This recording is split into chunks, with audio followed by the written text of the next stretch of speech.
The first time Lady Viola Harcourt could not breathe on her wedding day, no one in the room called it pain. They called it posture. They called it nerves.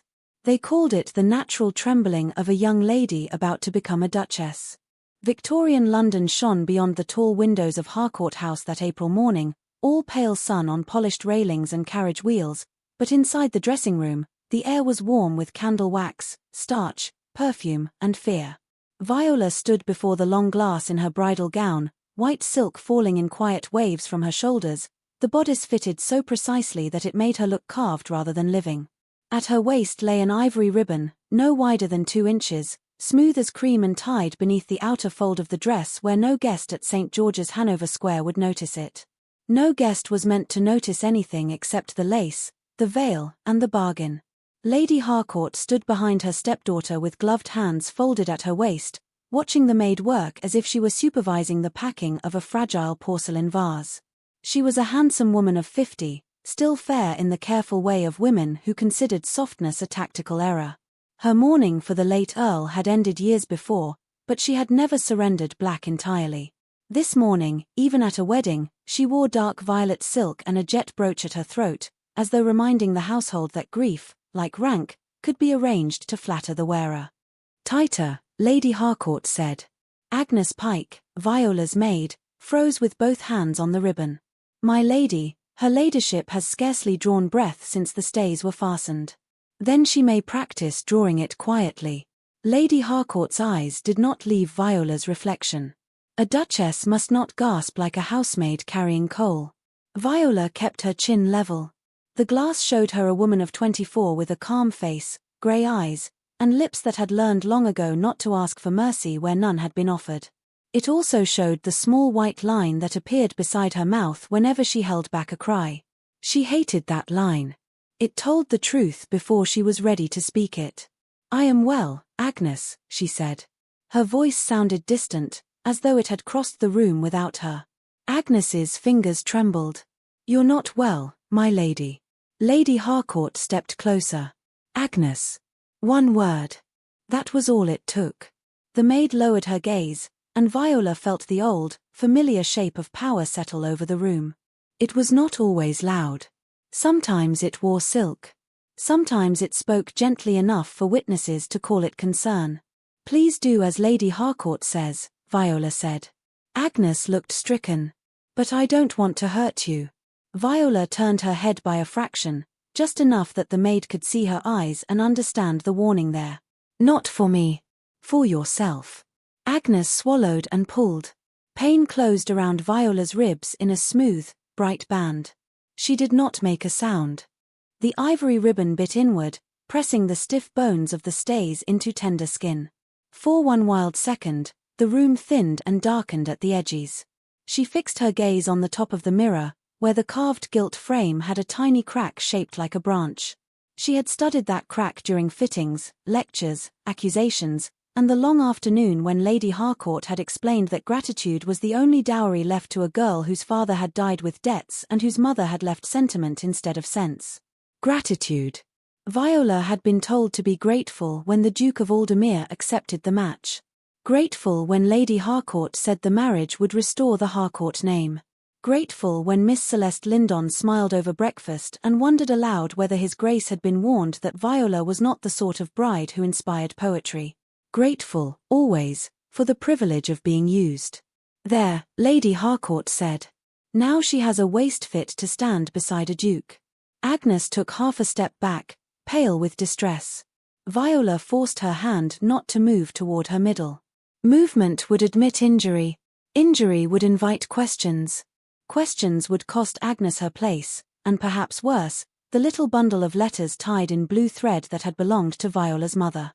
Lady Harcourt had mentioned them only once that morning, while the veil was being pinned. If Viola embarrassed the family, the letters would be burned. Not lost. Not misplaced. Burned. There were not many things left in the world that still belonged to Viola before she became Duchess of Aldermere. Those letters were one. Her breath was another, though even that seemed negotiable today. Lady Harcourt moved to the dressing table and lifted the veil. "You will remember what is owed to this family." "Yes, my lady." You will not tremble. You will not faint. You will not look at his grace as if you expect rescue. Men of his rank do not marry women in order to comfort them. Viola met her stepmother's gaze in the glass. No, my lady. Something like irritation flickered across Lady Harcourt's face. Viola's obedience had always annoyed her most when it sounded like judgment.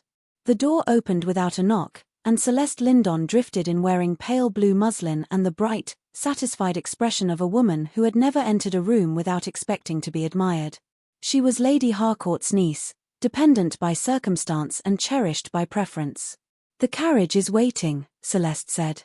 Her gaze travelled over Viola's gown, paused at the waist, and warmed with private triumph. How elegant you look. Almost delicate. Viola inclined her head. How kind of you to say so. Celeste smiled. I meant it. Some women are improved by being arranged. Agnes looked down quickly. Lady Harcourt gave a soft warning cough, not because the comment was cruel, but because it was careless to be cruel before servants. Viola looked again at the woman in the mirror. A bride. A Harcourt. Nearly a duchess. She wondered whether His Grace Tobias Vale, Duke of Aldermere, had seen her more than twice in his life. Once at a formal dinner where they had exchanged fewer than 30 words, and once across a crowded assembly room, where he had bowed to her as properly as he would have bowed to any lady of acceptable birth and insufficient fortune. He was said to be cold. Exact. Political in mind, severe in habit, a man who could silence a committee with one look and disappoint a ballroom by refusing every hopeful daughter in it. Viola had tried to imagine anger in him and found it easy. She had tried to imagine tenderness and found nothing at all. Perhaps that was a mercy. Tenderness made bargains harder. Lady Harcourt settled the veil over Viola's hair. The pins slid in one by one. Agnes adjusted the fall of silk near Viola's shoulder, and Viola caught the maid's hand for the briefest moment, hidden by the folds of the gown. Agnes stilled. Viola gave one small squeeze. It was not comfort exactly. It was thanks. It was apology. It was a promise that if only one of them could be safe today, Viola would choose the girl with fewer defenses. The stairs of Harcourt House seemed longer than they had ever been. Viola descended them with Lady Harcourt at one side and Celeste behind her, while footmen looked at the walls and pretended not to see the bride pause after every few steps. The ivory ribbon held firm. Each breath came shallow and controlled. Outside, the carriage waited beneath a sky the color of watered milk.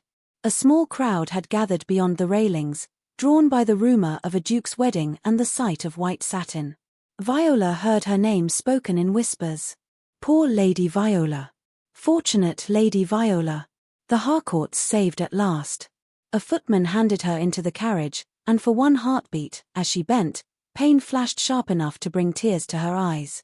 She turned her face toward the window before anyone could see. Lady Harcourt settled opposite her.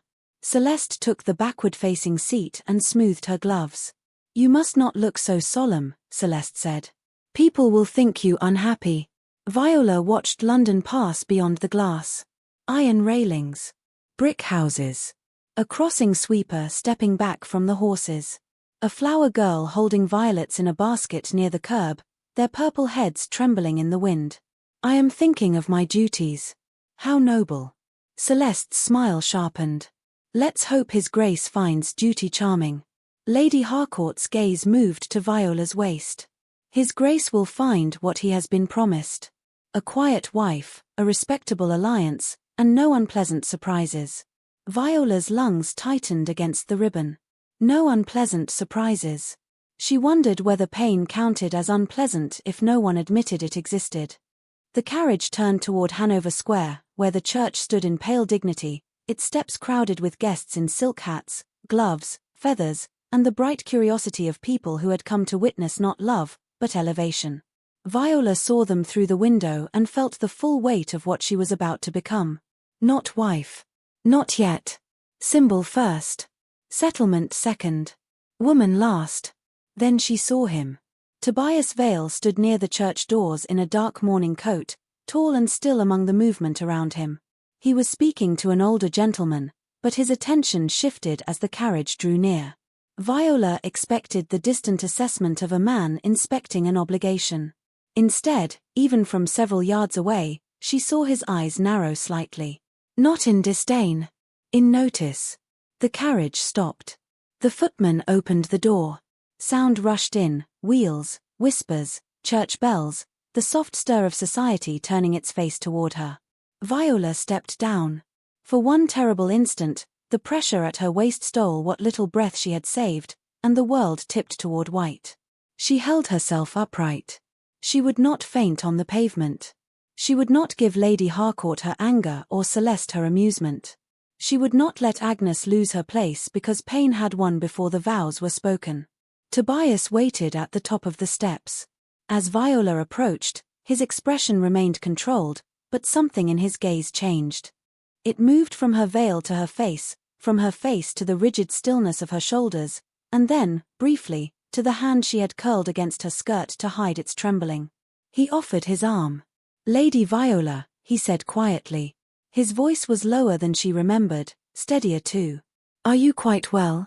Lady Harcourt answered before Viola could. "Bridal nerves, Your Grace."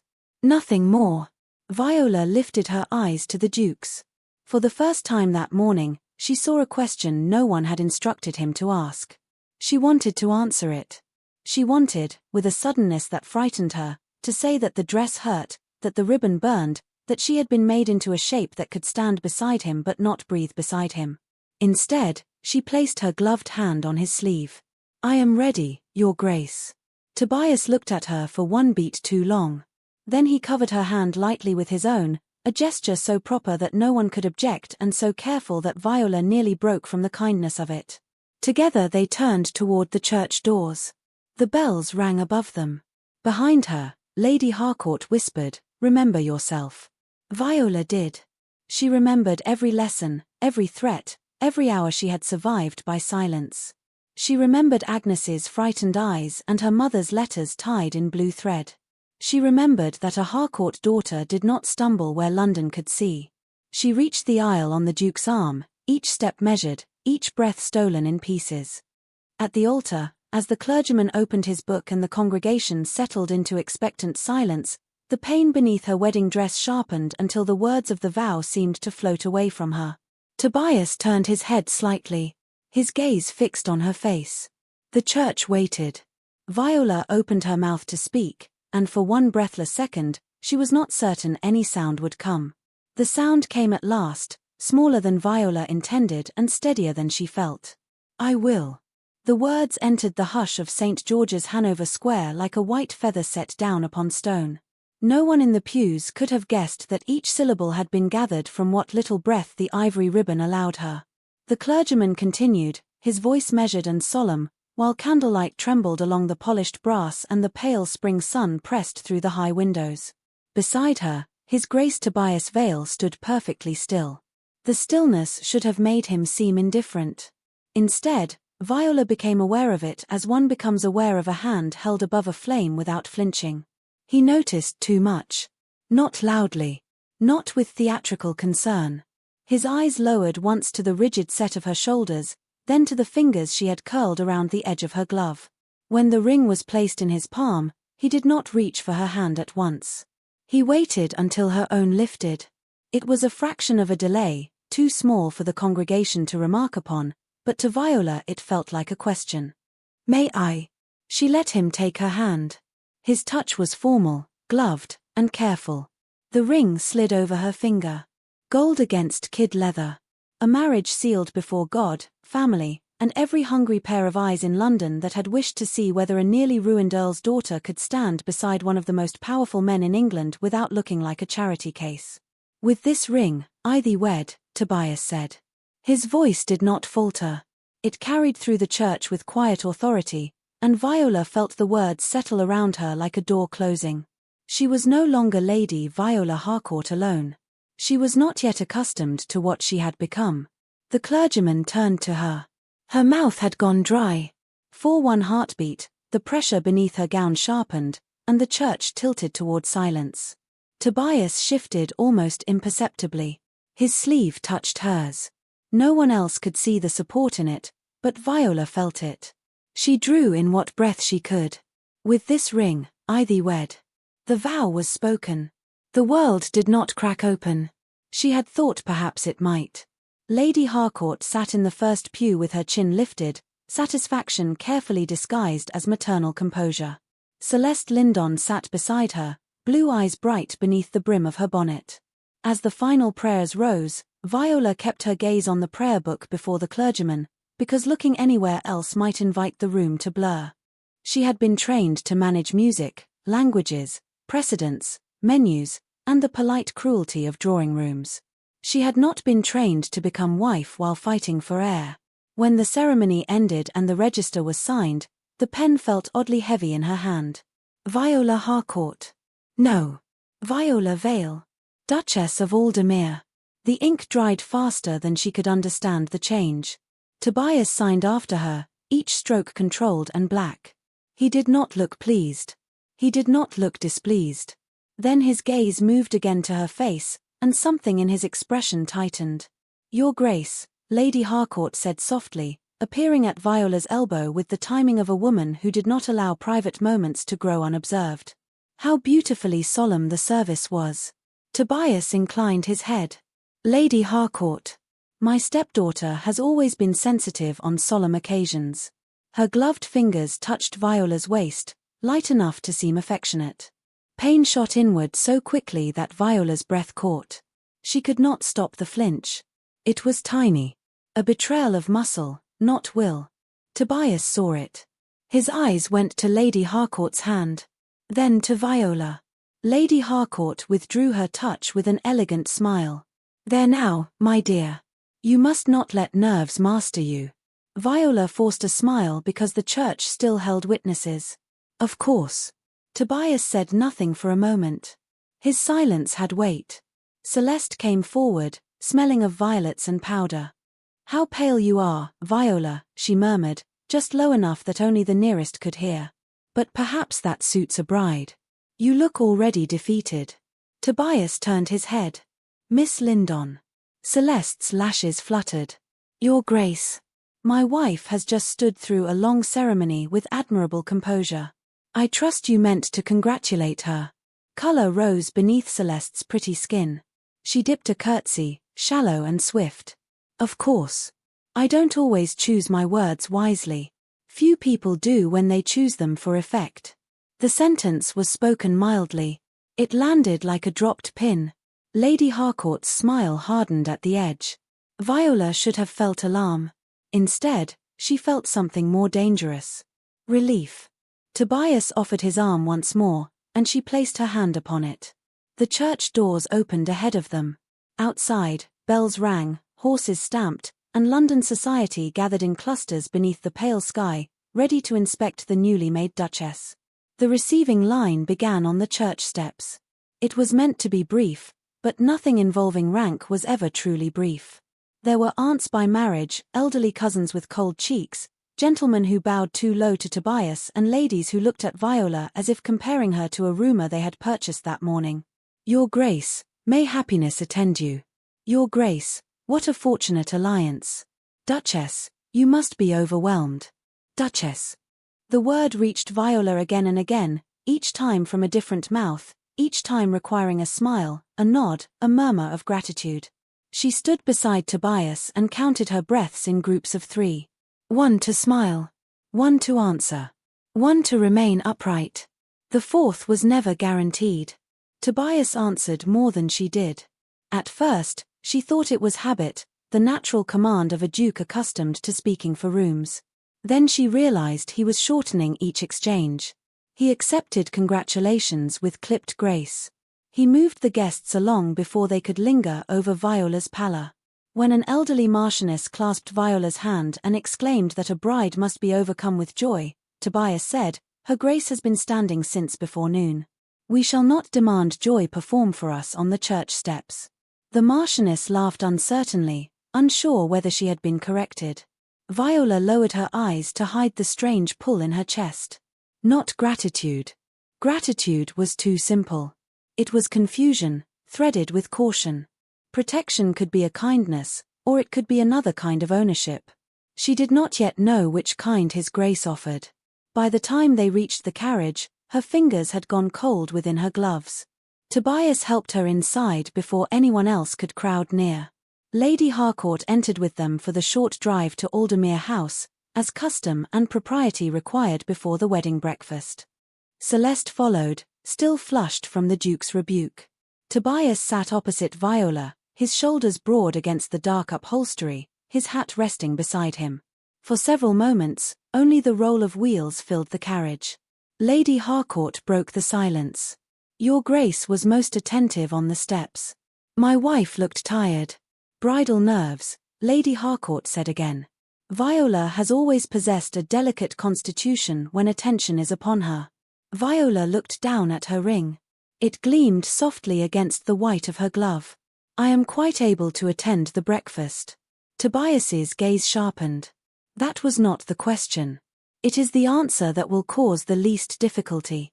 The words left her before she could weigh them. Lady Harcourt's eyes flashed. Celeste looked delighted. Tobias did not smile, but the severity in his expression altered. Difficulty is not always a lady's duty to prevent. Viola felt those words more than she understood them. Lady Harcourt gave a light laugh. "How admirably principled, Your Grace. Yet society is less forgiving than principle.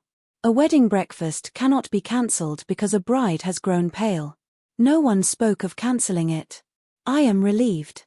"You may be less relieved," Tobias said, "to learn that I intend to keep it short." Lady Harcourt fell silent. Viola looked up before she could stop herself. Tobias was not looking at Lady Harcourt now. He was looking at Viola, and there was no softness in his face, but there was attention. That was worse in some ways. Softness could be dismissed. Attention could discover. Aldermere House stood in Grosvenor Square with pale stone steps, black railings, and windows tall enough to reflect the moving sky. Servants lined the entrance hall with the flawless stillness of a household trained under ducal discipline. The wedding breakfast had been arranged in a long dining room bright with silver, white flowers, and restrained grandeur. Viola entered on Tobias's arm while conversations dipped, paused, then resumed with polite hunger. She felt the room measure her. The cut of her gown. The width of her waist. The pallor she could no longer hide. Celeste moved near two young ladies and whispered something that made one glance quickly at Viola, then away. Lady Harcourt took her place with serene command, as if Aldermere House had become an annex of her own will. Tobias seated Viola himself. The chair, the linen, the flowers, the bright glass, all of it seemed too sharp. She reached for the water set beside her plate. The motion pulled against the ribbon. A small sting flared beneath the silk. She stopped for only a second, but Tobias noticed. "Allow me." He lifted the glass and set it nearer to her hand. "Thank you," she whispered. "You don't need to thank me for that." It was the second time that day he had corrected an apology she had not fully spoken. Viola curled her fingers around the glass and took the smallest sip. Across the table, Celeste laughed too brightly at something a gentleman had said, then looked toward Viola's waist with the faintest smile. Lady Harcourt watched Tobias instead. She was studying him now, perhaps measuring how much he had seen and how quickly he might be managed. The first toast was called. Glasses lifted. Tobias rose, and the room turned toward him with immediate obedience. Viola tried to sit straighter. The movement drew the fabric tight. Her breath caught, and her hand slipped from the glass to the edge of the table. Tobias paused mid-sentence. His gaze had dropped. At first Viola thought he had seen her hand tremble.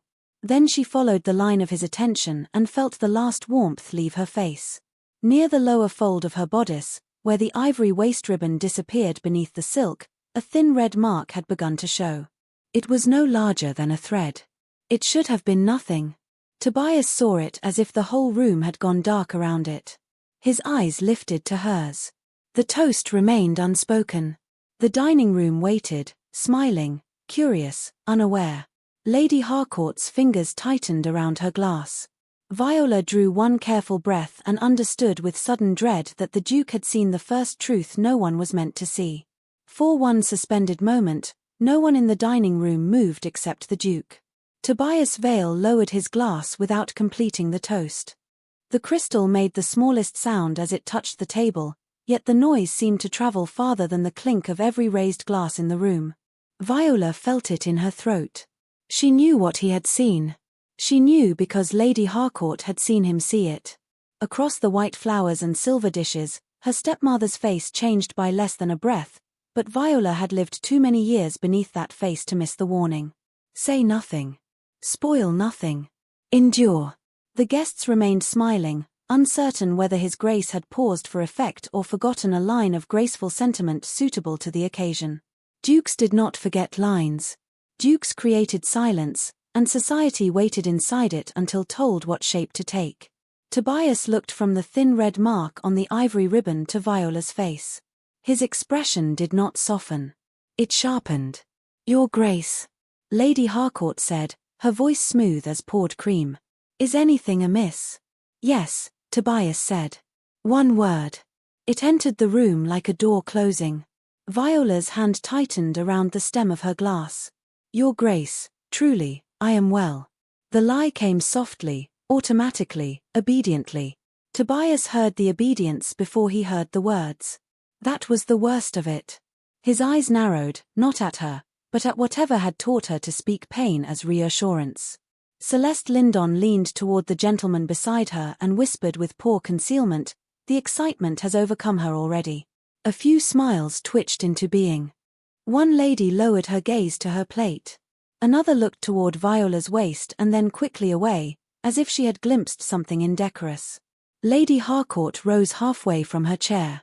"My dear Viola has always been rather susceptible to nerves.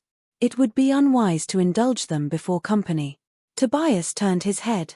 "Sit down, Lady Harcourt." The room went still. It was not a shout. It was worse. It was authority stripped of decoration. Lady Harcourt Saturday.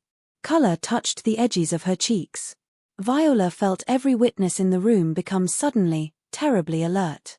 A duke correcting a countess in his own house was not gossip yet. It was the birth of gossip. Tobias moved around the end of the table to Viola's chair. "Can you stand?" he asked quietly. The question was meant only for her, but a dozen people leaned toward it. She wanted to say yes. She wanted to spare him the spectacle, spare herself the glances, spare Agnes if the story traveled back through servants before truth could protect her. Her fingers trembled once against the linen. "I can try. That is not what I asked."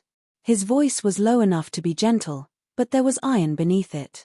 "Can you stand without pain worsening?" Viola looked up at him. No one had ever asked her to measure what something cost before demanding that she pay it. The answer rose too honestly, and she pressed it down. "I don't wish to disturb your guests.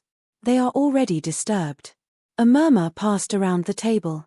Tobias glanced toward the far end, where an elderly woman with white hair, keen eyes, and a black lace cap had watched the exchange without the silly fluttering of lesser observers. "Lady Dorothea, may I impose upon your good sense?" Lady Dorothea Fane rose at once. She was old enough to speak plainly and ranked highly enough that plain speech often passed for wisdom. "With pleasure, Your Grace." Celeste gave a small laugh. "Surely this is a great fuss over bridal faintness." Tobias did not look at her. "Miss Lindon, your concern has been recorded." The faint laughter around Celeste died before it began. Viola pushed her chair back. The movement pulled the hidden ribbon hard against her ribs, and a small, bright sting cut through her composure. Her breath caught. Tobias's hand was there before she fell, not gripping, not claiming, only offering the steadiness of his arm. She took it because refusing would have made more of a scene. Or perhaps because for one tired second she wanted to lean on something that did not ask her to apologize for being heavy. Lady Harcourt stood again. "Your Grace, if I may. The Duchess needs a moment with her family. This is a delicate matter, and I know her habits better than anyone here." "That is precisely what concerns me," Tobias said. The words were quiet. They struck harder than any accusation. Lady Harcourt's lips parted. Viola felt the room tilt, not from faintness this time, but from fear. "Please," she whispered, so softly that only Tobias could hear. "Do not make enemies today." His gaze returned to her. Did you think I married to acquire only agreeable acquaintances? For one absurd moment, despite pain and terror and the red thread blooming where no one should have looked, Viola almost smiled. Almost. Tobias saw that too. It changed something in his face, not enough for society to interpret, but enough for her. He offered Lady Dorothea his other arm. My lady, if you would be so kind as to accompany her grace. I will have Mrs. Elwick send the Duchess's maid.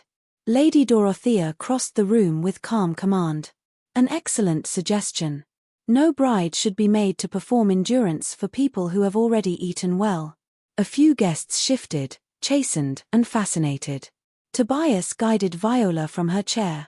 It should have been simple. Rise. Step. Smile. Leave. Yet every inch of movement made the ivory ribbon declare itself beneath the silk. Viola kept her chin raised. Her veil had been removed after the ceremony, but she felt exposed as if every layer of her gown had turned transparent. The whispering began as soon as she moved. Poor thing. Overwhelmed. So pale. Did you see? Is that blood?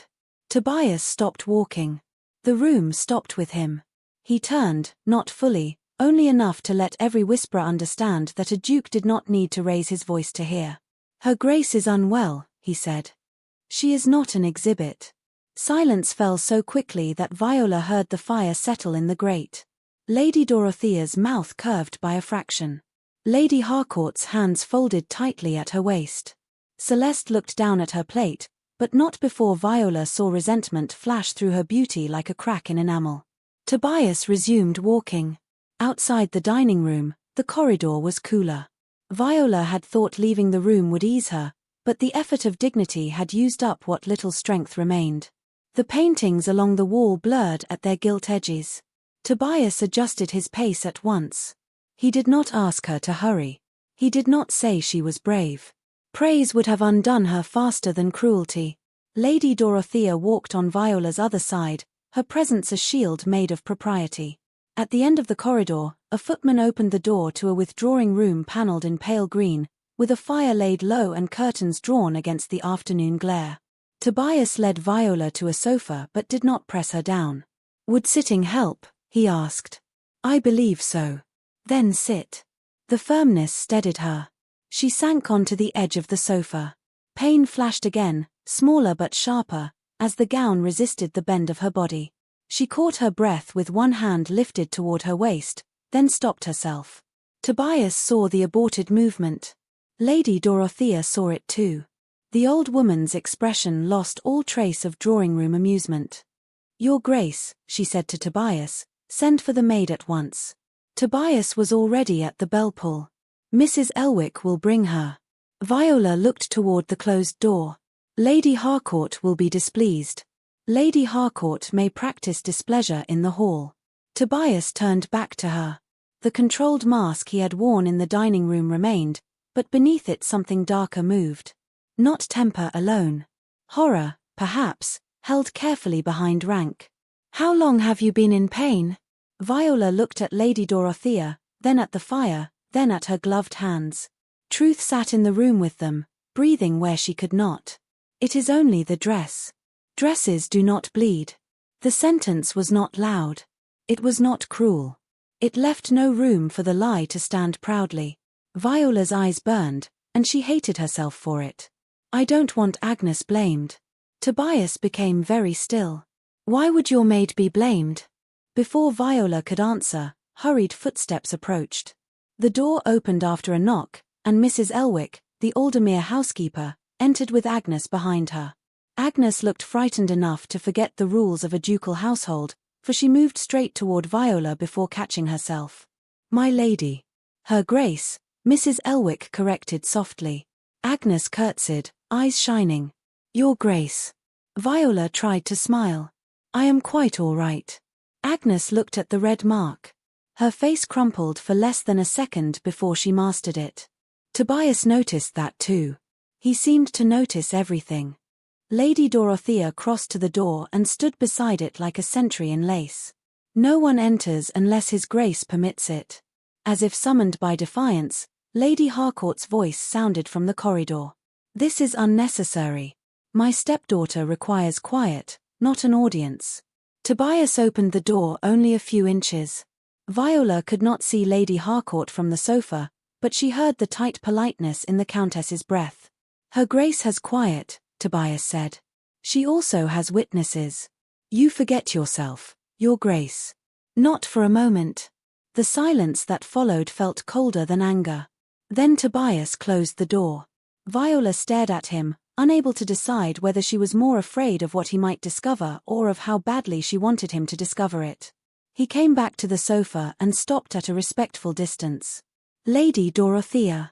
Agnes. Mrs. Elwick. The Duchess is in pain, and there is blood where no wound should be visible. I will remain only until I am certain she is properly attended, unless Her Grace asks otherwise. Viola's throat tightened. Her Grace. Not the bride. Not Lady Harcourt's stepdaughter. Not an inconvenience at his breakfast table. Tobias looked at her, and for the first time since the church, the coldness in him broke enough to show the man beneath it. No one will be punished for telling me the truth. Agnes let out a small, shaken breath. Viola closed her eyes for one beat. Behind the closed door waited society, Lady Harcourt, and the ruined breakfast. Inside the room waited a question that might change everything. Tobias's voice lowered. Those laces will be cut. For the first time since she had entered St. George's Hanover Square that morning, Viola was allowed to sit without pretending that stillness was ease. The withdrawing room held its breath with her. Beyond the closed door, the wedding breakfast had become a murmur of confused voices, chair legs, and careful speculation. Inside, the fire snapped once, then settled. Lady Dorothea stood by the door with the calm severity of a woman who had survived enough seasons to fear neither gossip nor offended relatives. Mrs. Elwick waited near the bell-pull, pale but composed. Agnes stood beside Viola with both hands clasped so tightly that her knuckles had gone white. Tobias remained several feet away, his back half turned, as propriety required, yet every line of him seemed fixed upon the sofa where his bride sat in a gown that looked untouched except for the thin red mark no one could now unsee.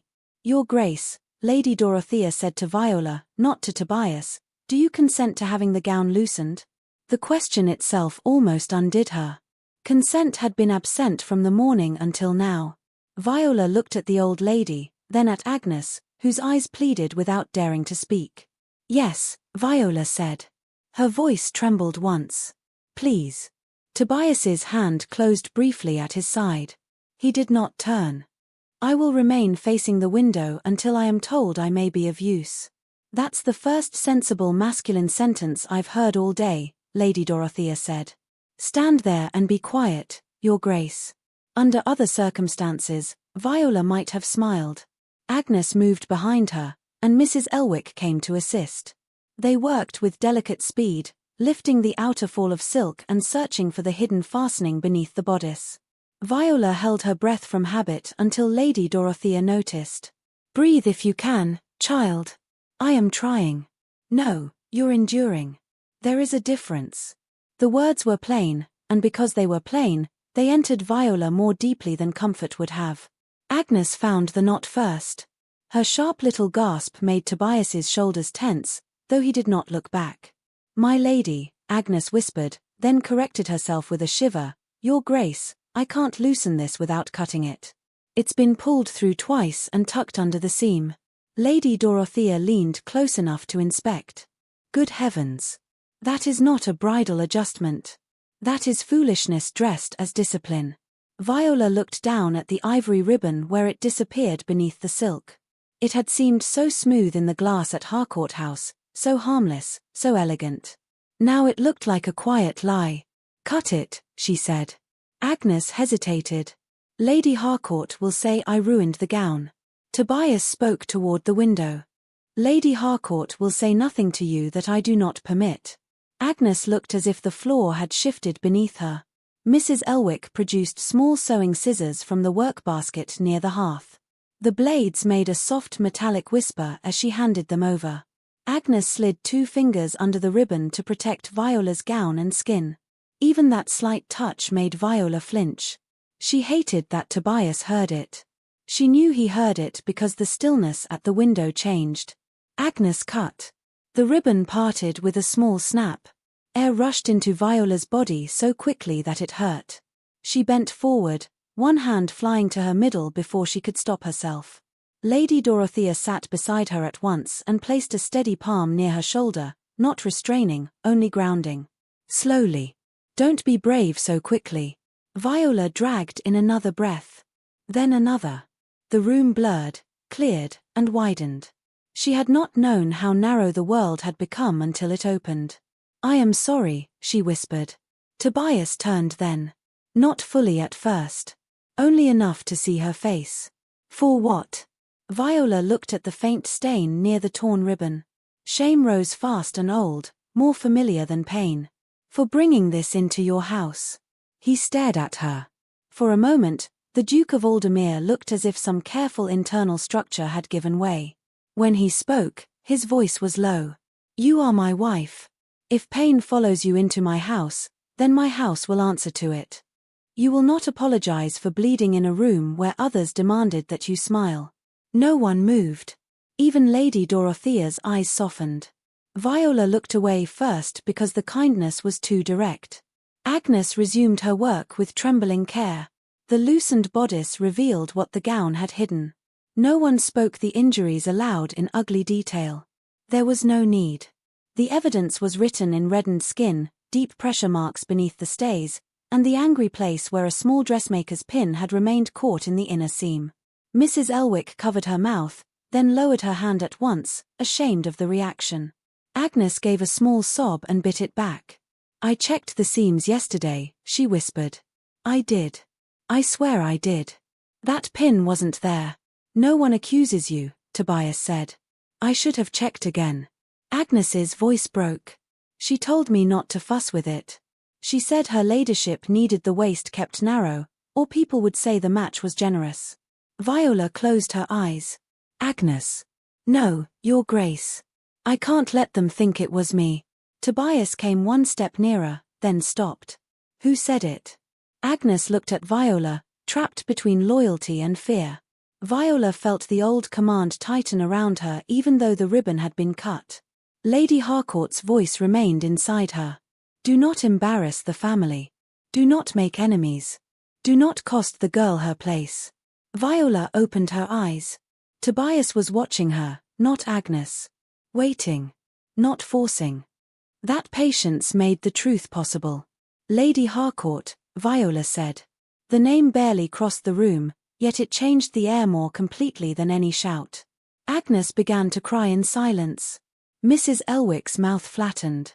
Lady Dorothea looked toward the door as if she could see through it to the Countess waiting beyond. Tobias did not move for several seconds. When he did, it was only to take the scissors from Agnes's shaking hand and set them safely on the table. The gesture was small. It kept his anger from touching the people who did not deserve it. Tell me exactly what happened, he said. Viola's fingers twisted in the loosened folds of her skirt. At Harcourt House, before the carriage. I asked for the ribbon to be eased. Only a little. Lady Harcourt said a duchess must not gasp like a housemaid. She told Agnes to pull it tighter. Tobias's jaw set. And the pin? Agnes wiped her cheeks with the back of her wrist before Mrs. Elwick silently handed her a handkerchief. It wasn't in the dress when I laid it out. I would stake my place on it. After I left to fetch the veil, Lady Harcourt's own maid came in. Mrs. Bexley. She said the Countess wanted the fall of the bodice adjusted. Lady Dorothea's eyes sharpened. That is a name worth remembering. Viola lifted her head. Please do not dismiss Agnes. Tobias looked almost wounded by the request. Is that what you thought I would do? I do not know what dukes do when servants are blamed. This duke begins by asking who benefits from the blame. Viola stared at him. The sentence opened a door she had not known existed. Who benefits? Not who is easiest to punish. Not who is weakest. Who benefits? Lady Dorothea crossed to the hearth and lifted the torn ivory ribbon with 2 fingers. As she drew it free from the gown's fold, a small scrap of paper slipped from between the layers and drifted to the carpet. It was no larger than a calling card cut in half. Mr. Tobias saw it at once. So did Viola. Agnes bent to pick it up, but Tobias stopped her gently. "Leave it." He took a clean handkerchief from his coat and lifted the scrap himself.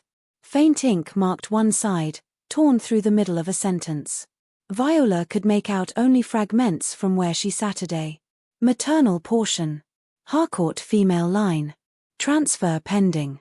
The words struck her oddly, like a language she should have understood but had never been allowed to learn. Lady Dorothea leaned close. "That is not from a dressmaker's bill." "No," Tobias said. "It is not." Viola's mind moved through pain and memory. Her mother's locked writing desk. Lady Harcourt's insistence that all family papers were too distressing for a young lady. The blue-threaded letters held hostage that morning. "I do not understand," she said, though some part of her feared that she did. Tobias folded the handkerchief around the paper and placed it on the mantel where no one could disturb it. Then he turned to Mrs. Elwick. "Send discreetly for Dr. Merrow. Say Her Grace is fatigued after the ceremony and requires a private call. Send also for Mr. Pritchard. He is to bring any documents concerning the Harcourt settlement that came through Aldermere hands." Mrs. Elwick curtsied. "At once, Your Grace." And Mrs. Elwick. "Yes, Your Grace." "No Harcourt servant enters this room. No message reaches Her Grace unless I see it first. Agnes remains with her." "Very good, Your Grace." Agnes bowed her head, overcome. Viola felt relief and fear arrive together. Protection had been given so swiftly that she scarcely trusted its shape. "Lady Harcourt will not accept being barred." Tobias's eyes went to the closed door. "Lady Harcourt has mistaken access for authority." Then he looked back at Viola, and the force in him gentled without disappearing. "You will rest here with Lady Dorothea and Agnes. I will step outside and inform our guests that the breakfast is concluded." Viola's breath caught, this time not from pain. "That will cause talk." "It already has. Your Grace, I cannot be the cause of scandal on the first day of our marriage." "You are not the cause." He paused, and when he spoke again, his voice was quieter. "You are the reason I intend to find the cause." The words settled over her with frightening warmth. Lady Dorothea gave a brisk nod, as if approving a motion in Parliament. Tobias bowed to Viola before leaving, not deeply enough to be theatrical, but with unmistakable respect. At the door, he stopped. "If Lady Harcourt attempts to enter, you do not need to answer her." Viola's hand closed around the edge of the loosened ribbon. For the first time that day, she took a full breath before replying. "No," she said softly. "I suppose I do not." Tobias opened the door. Lady Harcourt's shadow waited beyond it. The murmuring from the dining room rushed back in. Then the Duke stepped through, and the door closed between Viola and the woman who had taught her to suffer quietly. This time, Viola was not alone with the silence. Tobias did not raise his voice in the corridor, which frightened Lady Harcourt more than anger would have done. Viola could not see them from the sofa, but through the closed door she heard the clear edge of his command, the brief hush that followed it, and the softer, startled murmur of guests realizing that the Duke of Aldermere had ended his own wedding breakfast before the second toast. "Her Grace is indisposed," he said, each word precise enough to admit no embroidery. "The celebration is concluded. My household will see to your carriages." Lady Harcourt answered in a tone polished for witnesses. "Your Grace, surely a few moments of composure would avoid needless speculation. Speculation thrives best when truth is denied.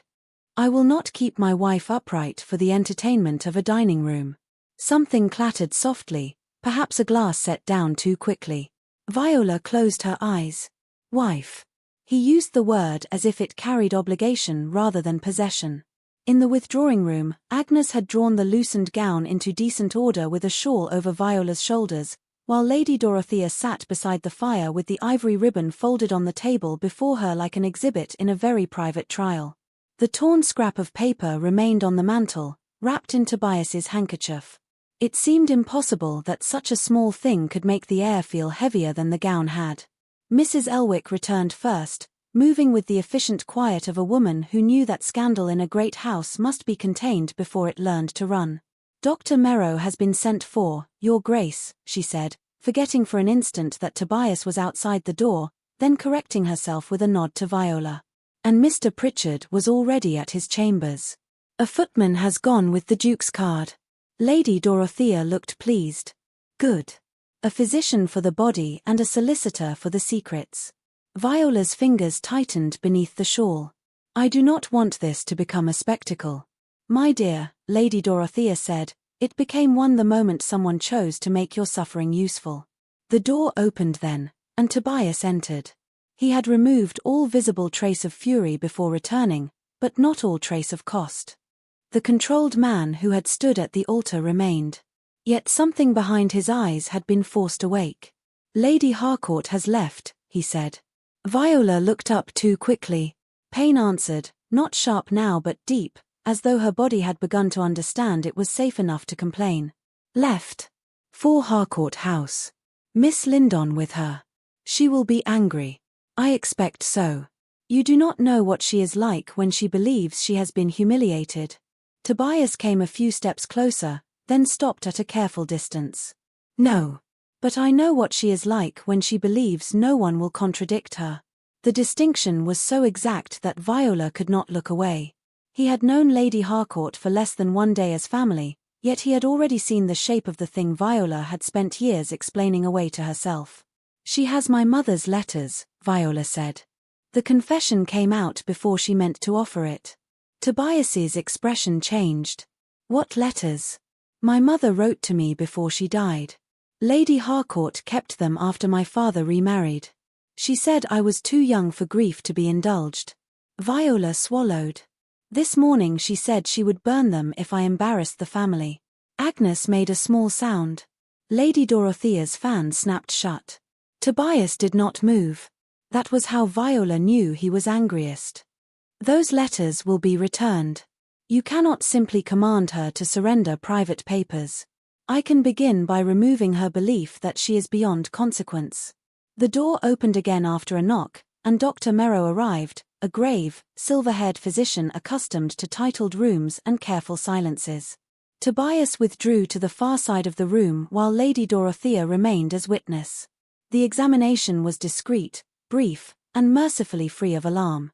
Dr. Merrow spoke of strain, bruising from pressure, exhaustion, and the need for rest. He did not dramatize. He did not dismiss. He ordered warm compresses, quiet, and no tight stays for several days. When he departed, Viola felt more tired than relieved. To be believed was a balm, but it also made denial impossible. Mr. Pritchard arrived near 4 o'clock, thin, neat, and breathless from haste, carrying a leather case clutched to his chest. He bowed first to Tobias, then to Viola with the deep respect due to a duchess. Your Grace. Your Grace. I came as soon as I received the card. Tobias took the folded scrap from the mantel and placed it on the small table between them. I need to know whether this came from any document connected to the Harcourt settlement. Mr. Pritchard adjusted his spectacles. He did not touch the paper at once. He bent over it, read the visible fragments, and stilled. Viola saw it. So did Tobias. You recognize the wording, Tobias said. Mr. Pritchard looked uncomfortable. I recognize the subject. Speak plainly. The solicitor glanced toward Viola. It concerns a portion settled upon Lady Viola by her late mother's family, through the female line. It was meant to remain separate from the general Harcourt estate. The room seemed to retreat. Viola heard the fire, Agnes's breathing, the faraway roll of carriage wheels outside Aldermere House. I was told there was nothing, she said. After my father died, Lady Harcourt said the estate was burdened and my marriage was the only respectable provision left. Mr. Pritchard opened his case with the care of a man stepping across thin ice. There were burdens, Your Grace. But if this scrap belongs where I fear it belongs, then not all funds were gone. Some may have been redirected. By whom? Tobias asked. Mr. Pritchard hesitated. Lady Dorothea's voice cut through the pause. Mr. Pritchard, when a bride bleeds at breakfast and paper from her settlement is found hidden in her clothing, delicacy has already failed. The solicitor's face tightened. By authority of the Harcourt household after the late Earl's death. I would need the complete copy to say more. You have it? Tobias asked. I have an Aldermere copy of the marriage articles received before the ceremony. Not the Harcourt family original. Send for it. It is in my case, Your Grace. Viola looked at Tobias. You had a copy before today? A duke's marriage is never arranged on trust alone, he said. But I read it as a matter of estate prudence. I did not know where to look for harm. The admission did something unexpected. It did not excuse him. It made him human. Mr. Pritchard laid several folded papers on the table. Tobias did not seize them or hide them behind masculine authority. He drew a chair near Viola, then paused. Do you wish to read them? Viola stared at the documents. A part of her wanted to turn away. Another part, smaller but stronger, had been waiting all her life to be asked whether truth belonged to her. Yes. Tobias placed the top page within her reach. Then we read together. Those words changed the room.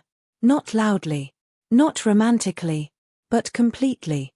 Viola studied the dense handwriting while Mr. Pritchard explained only what was necessary. Her mother's portion had been intended as a protection.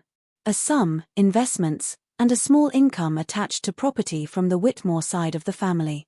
Nothing vast by ducal measure, but enough that Viola should not have entered marriage as a desperate dependent. Enough that Lady Harcourt's constant refrain of gratitude had been built on a lie. If this was mine, Viola said slowly, why was I told I had no choice? Mr. Pritchard lowered his eyes. Because knowledge gives a lady choices, Your Grace. Silence followed.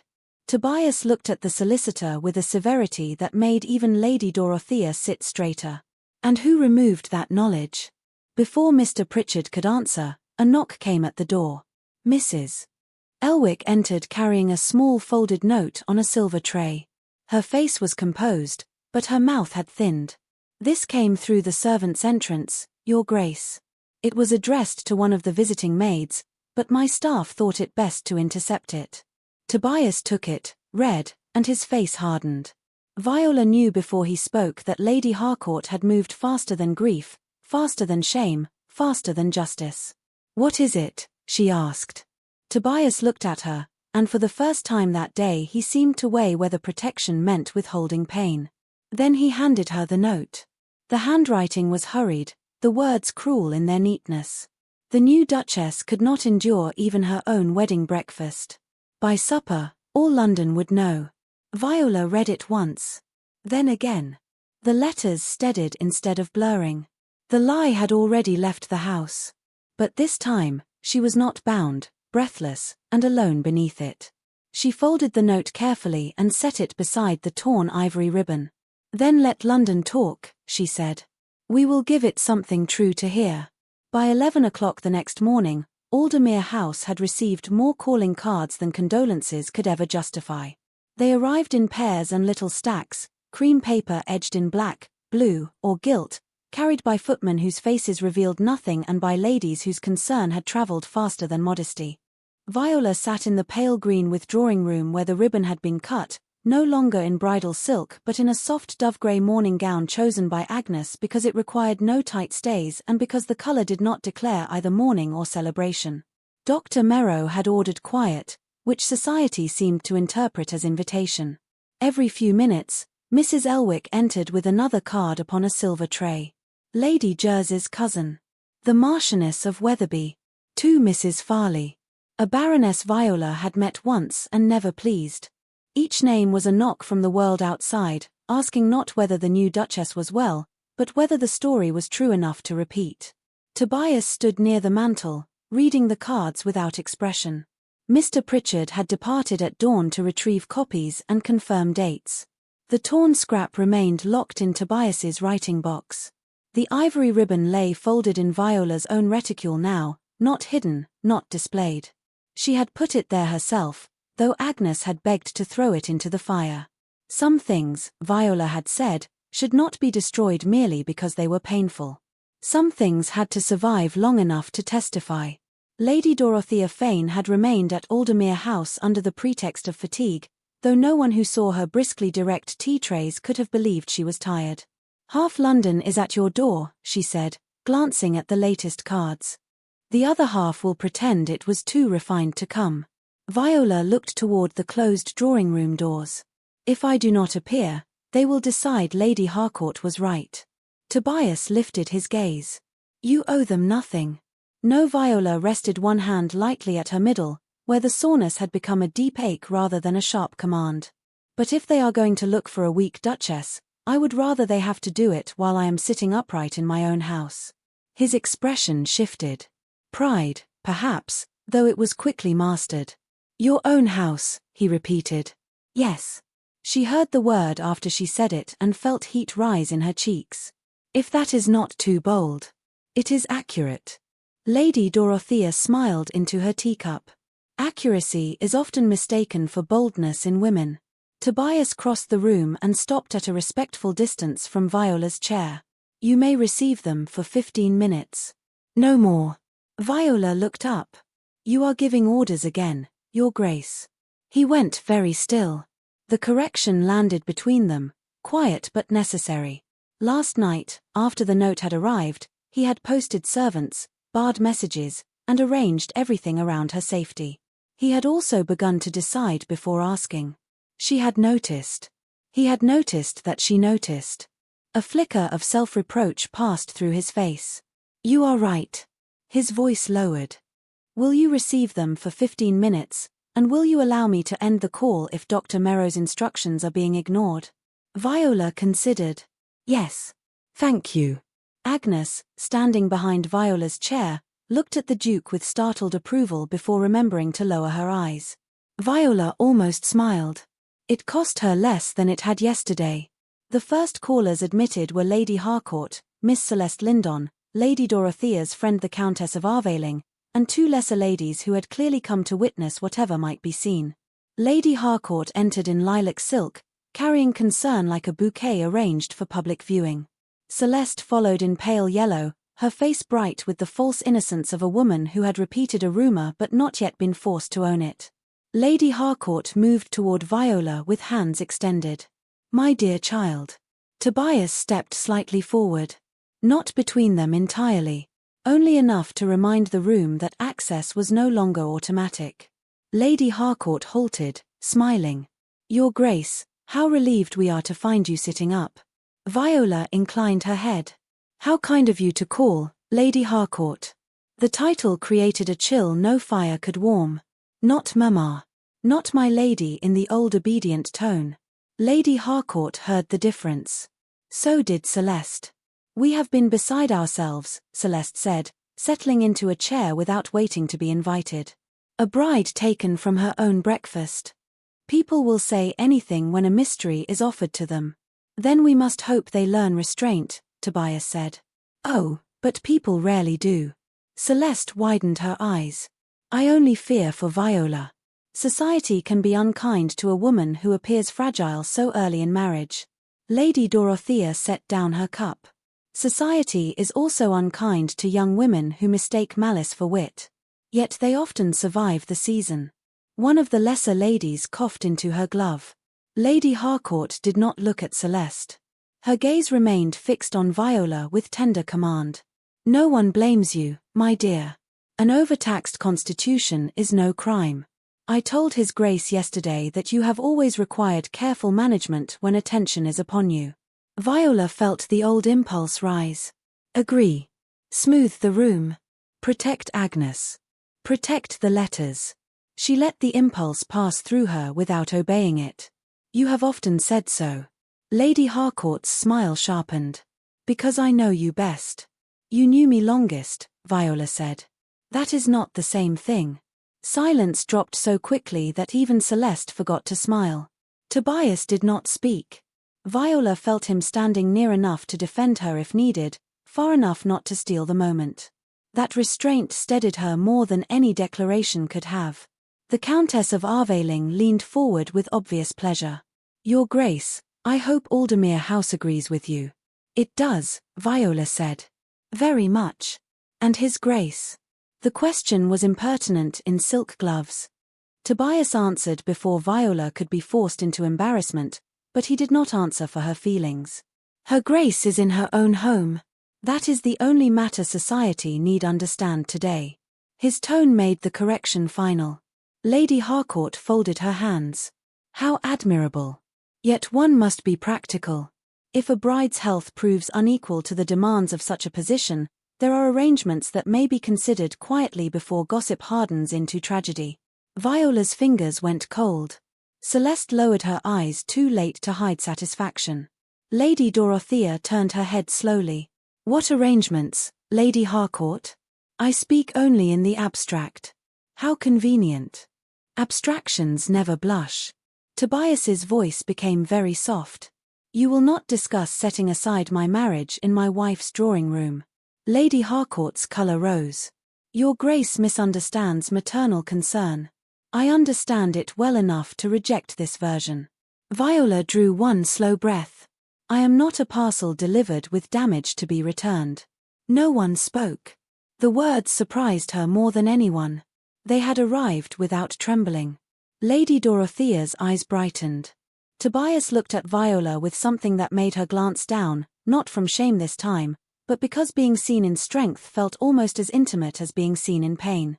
Celeste recovered first. No one said damaged, Viola. Don't be dramatic. Her Grace, Tobias said. Celeste blinked. Pardon? You will address my wife as Her Grace. Celeste's cheeks flushed. Of course. I'm sure I meant no disrespect. Then you will find it easy not to repeat. The lesser ladies stared at their tea as if porcelain had become fascinating. Lady Harcourt rose.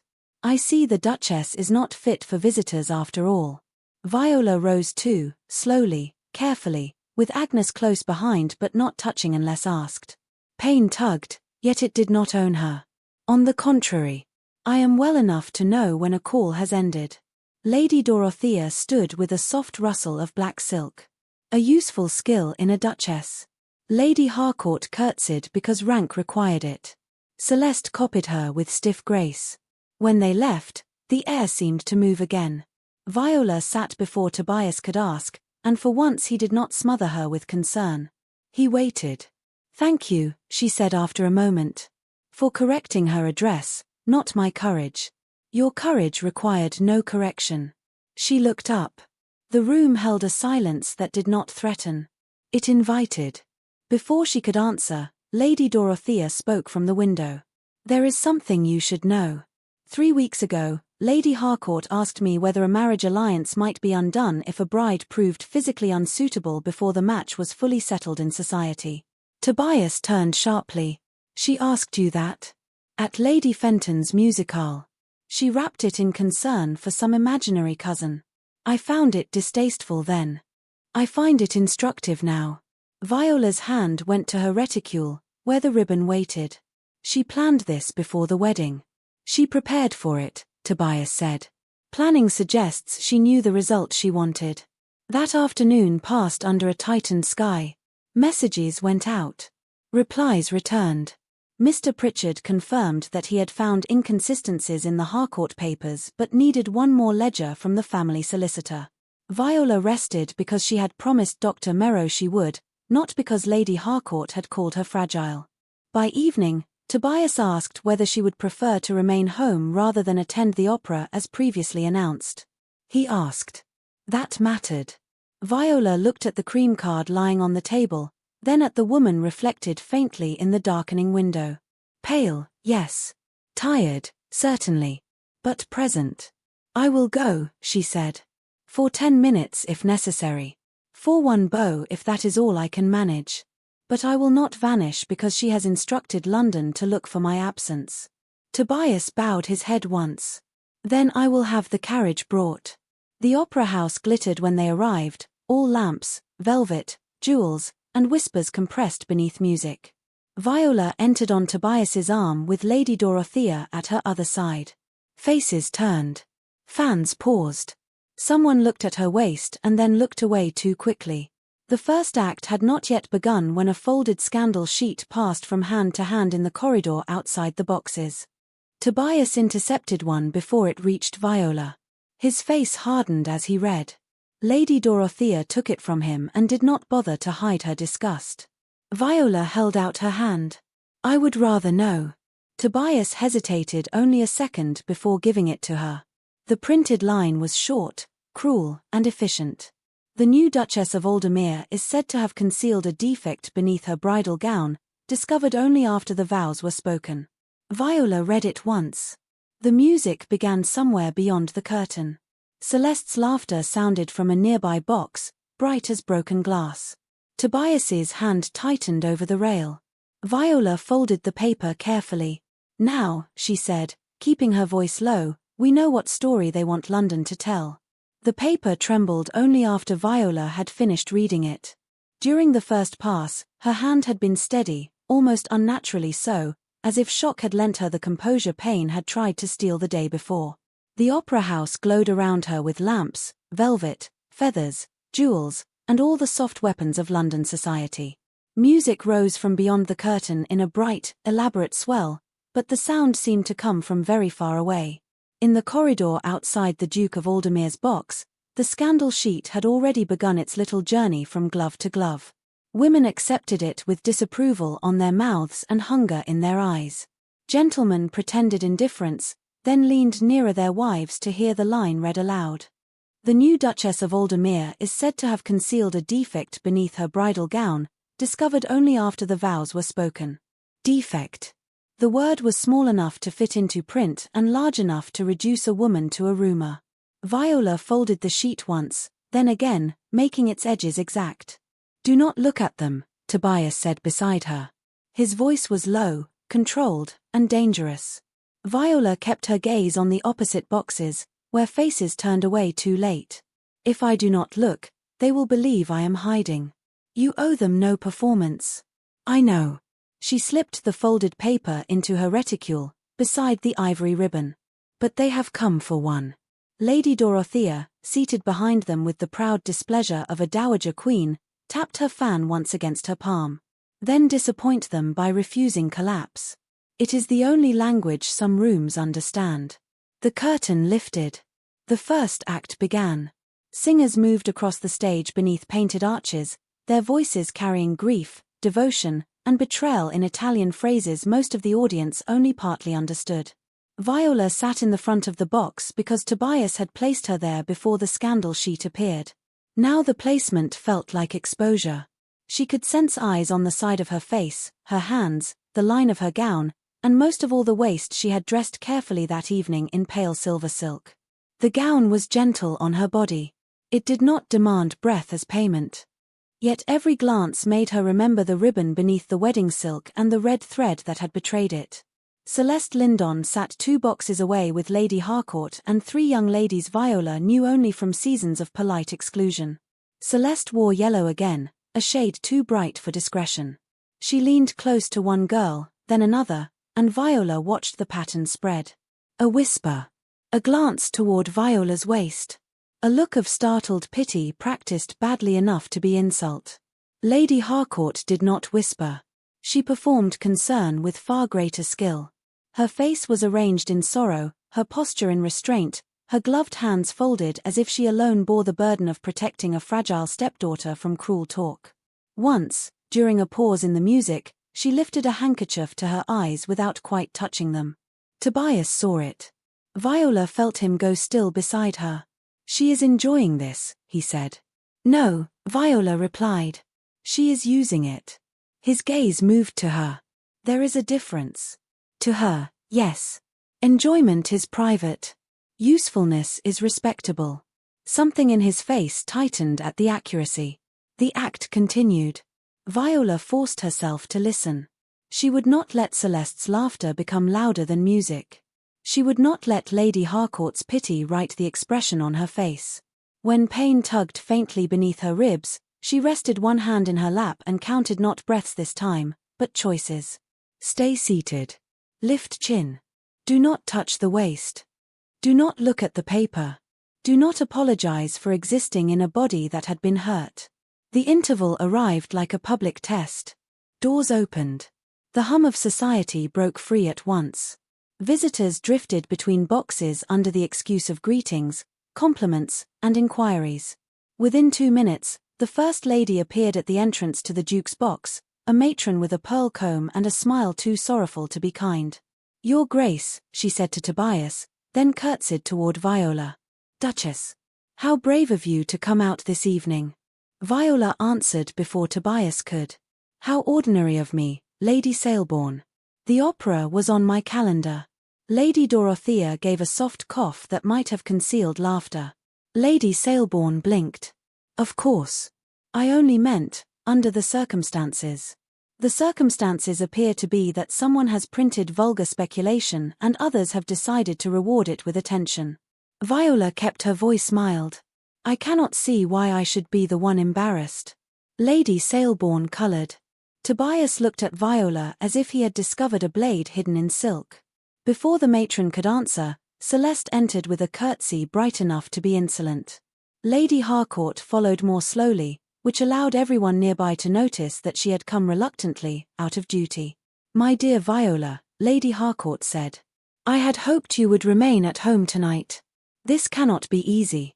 Viola felt Tobias shift, but he did not speak. He had promised, earlier, to let her have her voice until she asked for his. "I am not finding the music difficult." Celeste's smile flickered. "You know what my aunt means. People can be monstrous when they think there has been concealment." "Yes," Viola said. "Concealment often makes monsters bold." Lady Harcourt's eyes sharpened. "You are tired. His Grace should not have brought you into such a crowd so soon after yesterday's distress." Tobias's restraint ended there. Her Grace chose to attend. A bride may not always know what is best for her. A wife is not a child misplaced among adults. The words spread beyond the box. Several nearby conversations thinned into silence. Celeste lowered her fan, eyes glittering. "No one suggests that, Your Grace. Only that such matters can threaten a marriage if discovered too late." There it was. Not sympathy. Not even gossip. A line placed carefully in the air. Lady Selborne seized it with the courage of someone eager to be useful to scandal. One hopes there was no unfortunate mistake in the alliance. Tobias turned to her. He did not raise his voice, but the box seemed to narrow around him. There was a mistake. Viola's heart struck once hard against her ribs. Lady Harcourt's face almost brightened before she controlled it. Tobias continued. "The mistake was made by those who assumed my wife's pain existed for their judgment." Lady Selborne's mouth opened. No words came. "Let there be no uncertainty," Tobias said. "My marriage will not be discussed as a transaction spoiled by discovery. Her Grace is not defective. She is not returnable. She is not a subject for your pity or your arithmetic." The silence reached farther than the box now. Viola saw a gentleman in the corridor pause with his hand still lifted toward a door. A young lady stopped pretending to admire the chandelier. Celeste looked at Lady Harcourt, and in that glance Viola saw fear break through strategy for the first time. Lady Harcourt stepped forward with a pained expression. "Your Grace, surely no one meant harm. Society is clumsy when it worries." Society did not choose that wording by accident. Tobias's gaze fixed on her. Nor did it invent it alone. Lady Harcourt became very still.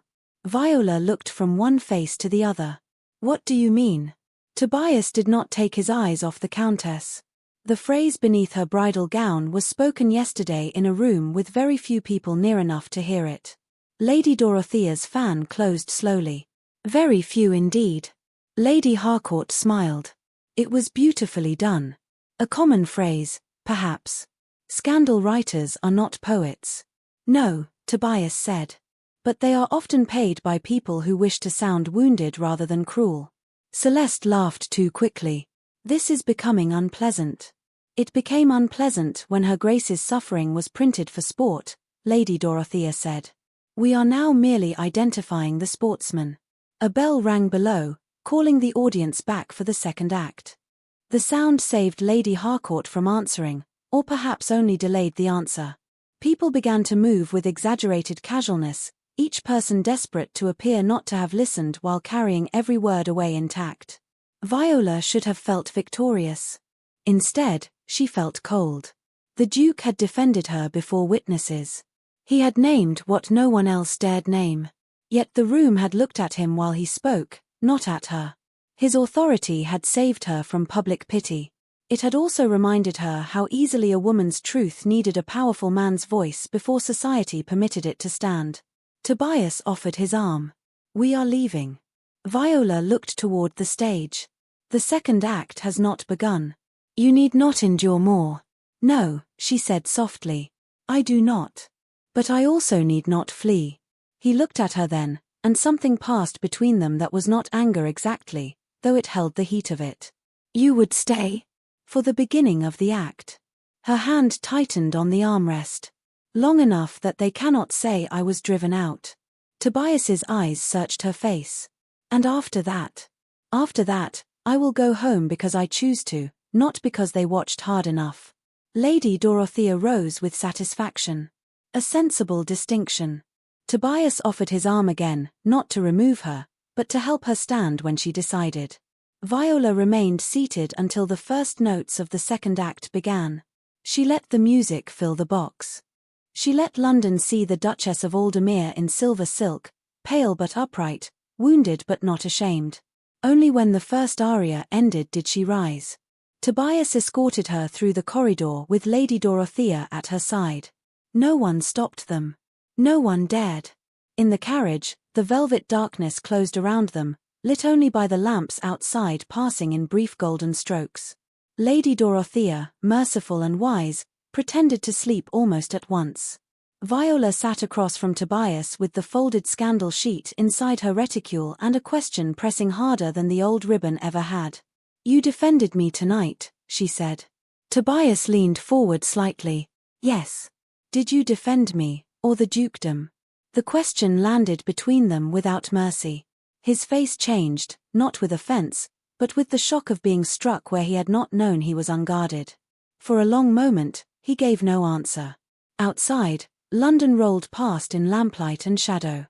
At last he said, "I wanted there to be no difference." Viola looked down at her gloved hands. "There is." He did not deny it. That, more than any defense, kept her from turning away. "Then I must learn the difference before I wound you with protection." The carriage moved on toward Aldermere House, carrying them away from the opera and deeper into a marriage neither of them yet understood. By breakfast the next morning, Tobias had turned Aldermere House into a fortress so quietly that Viola did not notice the walls until she reached for a door and found a servant waiting beside it. Not barring her. Never so crudely as that. Merely present, attentive, ready to ask whether her Grace required anything, whether her Grace wished to return to the morning room, whether his Grace had been informed that her Grace was walking. Protection, Viola was beginning to learn, could wear the same gloves as permission. The house was warm, orderly, and gracious. Fresh flowers had been placed in the room where she took tea. Dr. Merrow's tonic sat untouched on the tray. A folded shawl waited over the back of her chair though she had not asked for one. The fire was built low, the curtains arranged to spare her eyes, and every sharp corner of the world had been softened without her consent. It should have comforted her. Instead, it made her skin prickle. Tobias entered shortly after 10 o'clock with several notes in his hand and an expression so composed that Viola knew he had already made decisions. He bowed to Lady Dorothea, who was reading by the window, then to Viola. "I have postponed the Arvaling dinner, Lady Morrow's musical evening, and the Montfort breakfast." Viola lowered her teacup. "Postponed?" "Declined, where postponement was not possible." "I see." Agnes, who had been arranging a small basket of sewing near the hearth, went still. Lady Dorothea did not lift her eyes from her book, but Viola suspected she had stopped reading. Tobias placed the notes on the writing table. "Until the matter with Lady Harcourt is resolved, I see no reason to place you before more curiosity. Did you intend to tell me before or after London learned I had vanished from every invitation?" His gaze sharpened. "I intended to spare you from being displayed." "And did you ask whether I wished to be spared?" The question was quiet. It landed harder for that. Tobias looked at her for a long moment. "You were hurt yesterday." "Yes." "You were mocked at the opera less than 12 hours ago." "Yes." The woman who may have arranged both is still free to use every drawing room in London against you. Viola set her cup down carefully. Then my absence will help her. Your presence may harm you. That is not the same as saying I choose absence. He turned away, then back, as if struggling to govern words that wished to become commands. I cannot stand beside you in every room while people inspect you for evidence of pain. No, Viola said. You cannot. Some part of him softened, but she did not allow it to mislead her. But if you decide which rooms I may enter, then Lady Harcourt has lost very little. She kept me silent to avoid embarrassment. You would keep me hidden to avoid injury. The reasons differ, Your Grace. The result feels disturbingly familiar. Tobias went still. Lady Dorothea closed her book. Agnes stared down at her sewing as though prayer could be stitched into linen. That was not my intention, Tobias said. I believe you. Viola's voice did not tremble, and that mattered to her. But safety without choice is only a prettier room. The silence that followed had no gossip in it, no music, no rustle of fans. It held only a man powerful enough to protect nearly anyone and frightened enough to mistake control for care. Tobias looked at the notes he had written, then at the door where a footman stood beyond the threshold. Leave us, he said, and then, catching himself, added, if Her Grace permits a private conversation with Lady Dorothea present. Viola inclined her head. She may stay. The footman withdrew. Tobias did not sit. When I saw that mark at breakfast, I understood that my own house had become the first place in which you were believed. Last night at the opera, I understood that belief from me alone is not enough. I also understood that society would rather discuss your body than the cruelty done to it. I find myself unequal to tolerating that. That is honest. It is also insufficient. He drew a breath. I was wrong to cancel your engagements without asking. The admission moved through Viola more gently than apology. Apologies often ask to be accepted. This one stood bare and waited to be judged. Yes, she said. A flicker of surprise crossed his face at the simplicity of it. Lady Dorothea made a small approving sound. Tobias picked up the notes and tore none of them. That restraint seemed harder for him than any display of anger. Then we shall decide which engagements serve you and which serve only their appetite. Together? Viola asked. Together. He looked toward Agnes then, and the maid flinched before she could master herself. His expression changed at once. Agnes, I owe you an apology as well. Agnes looked up, startled. Your Grace. Yesterday I questioned you as if force could pull truth safely from fear. It cannot. You are under my protection in this house, but protection does not require you to be frightened of the protector. Agnes's eyes filled. I'm not frightened of you, Your Grace. The lie was loyal and transparent. Tobias accepted neither. Then I shall endeavor to make that true. Viola looked away because the room had grown too intimate in a way no propriety rule could measure. Trust was not built by grand rescues alone. Sometimes it began in a duke admitting he had frightened a maid. A knock came before the moment could settle. Mrs. Elwick entered with a small parcel wrapped in brown paper and string.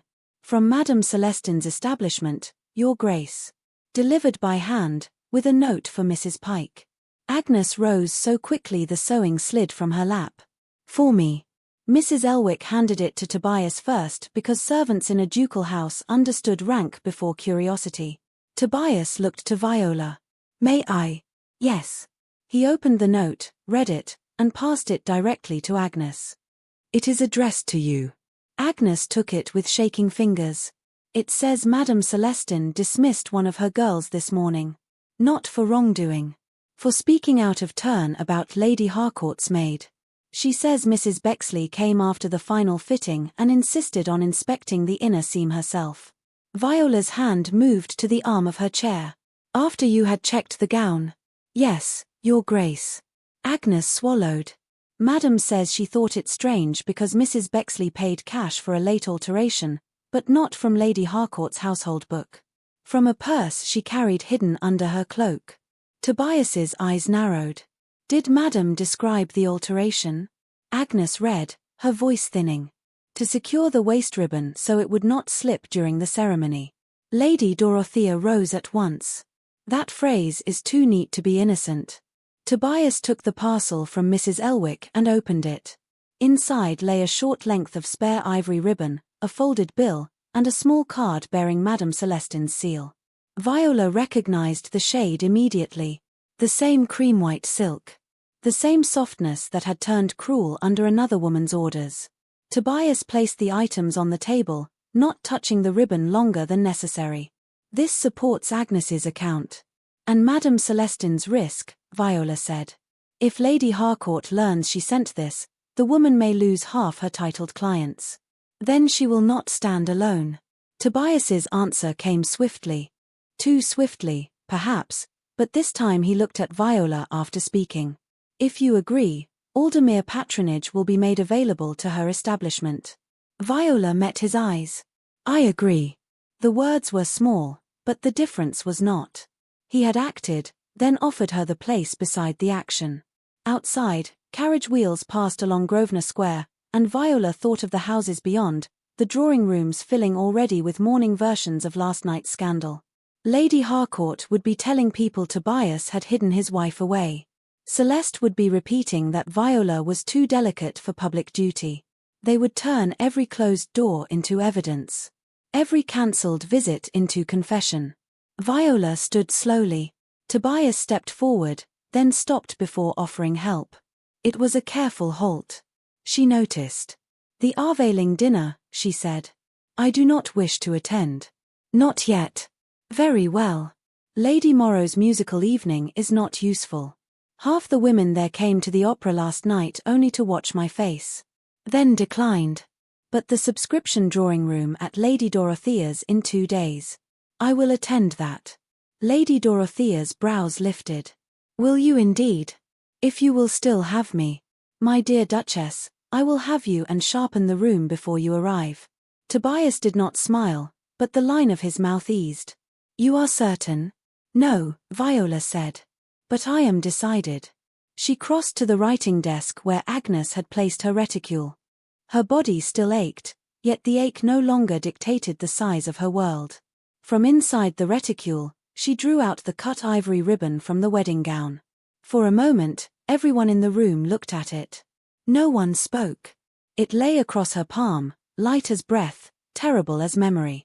Viola folded it once, not to hide it, but to make it easier to carry. Lady Harcourt used this because she believed no one would look beneath what was respectable. Her voice was low. At Lady Dorothea's drawing room, I intend to make respectability look back. Tobias watched her with something like awe, and something like fear. This time, he did not tell her to stay home. He bowed his head. Then I will stand where you can see me. Viola placed the ribbon in the drawer of the writing desk, then paused. No. Not the drawer. Drawers were where secrets waited for permission. She took it out again and laid it beside the unanswered invitations. Not hidden, she said. Tobias's gaze held hers. Not hidden. And for the first time since her wedding morning, Viola believed the words might become more than a promise. At dawn on the second morning of her marriage, Viola wrote 3 letters before the house had fully awakened. The first went to Lady Dorothea Fane, written in a hand steadier than the pulse in her throat. The second went to Mr. Pritchard, requesting that every copy, note, memorandum, and ledger concerning her mother's portion be brought to Lady Dorothea's subscription drawing room that afternoon. The third was not sent at once. It lay folded beside the inkstand, addressed to Madame Celestine, and in it Viola thanked a woman she had never properly noticed for risking her livelihood on the truth. A duchess should have been accustomed to correspondence. A frightened daughter should have hesitated. Viola was both, and the pen moved anyway. Agnes stood near the wardrobe, pretending to assess gowns while watching Viola with open concern. Your Grace, Dr. Merrow said you ought not overtire yourself. He said I ought to rest between necessary exertions. I'm not certain he meant confronting half of London. Viola sanded the last line of the letter. Nor am I. Agnes turned from the wardrobe with a soft grey gown draped over her arms. Then you needn't go. Viola looked at the dress. It was plain enough to resist mockery and fine enough to claim rank.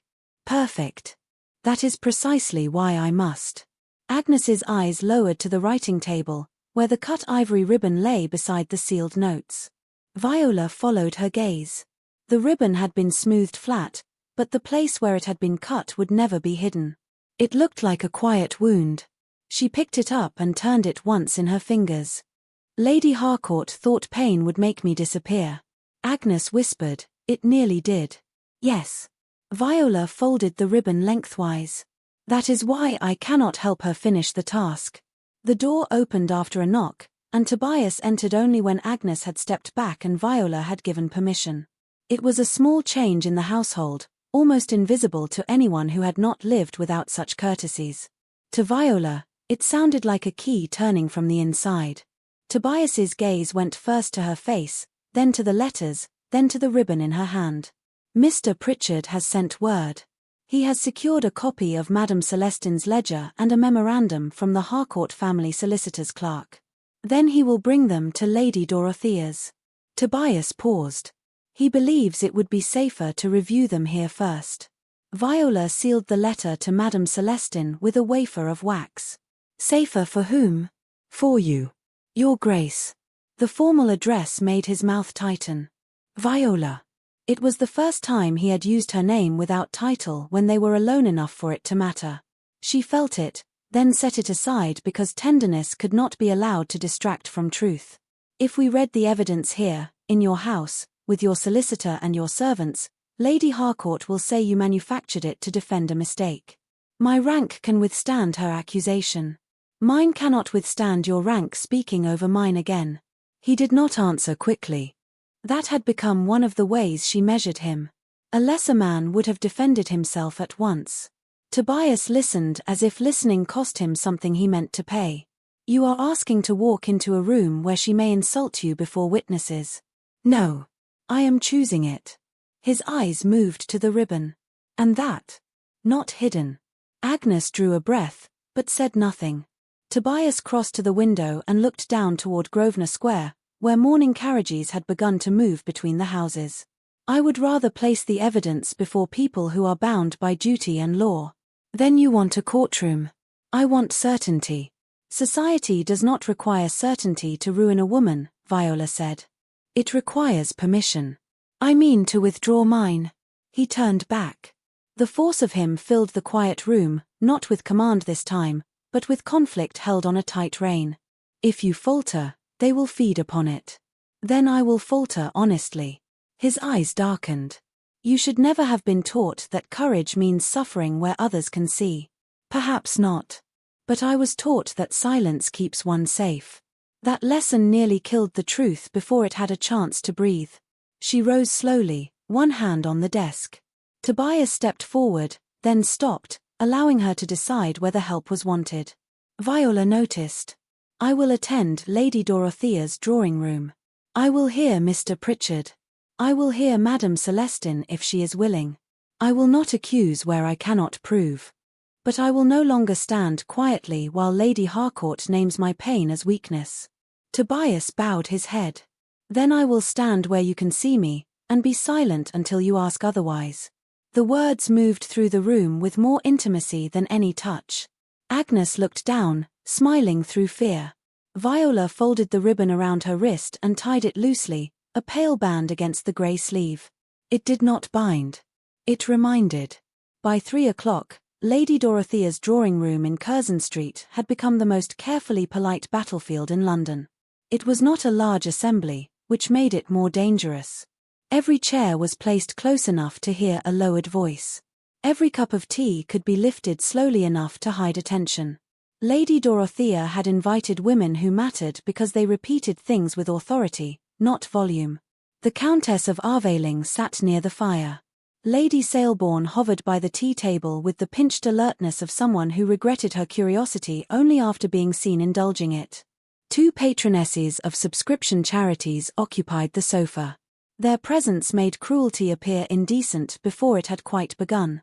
Viola arrived with Tobias at her side and Agnes behind her, carrying a small reticule. The room changed when they entered. Not loudly. Fans paused.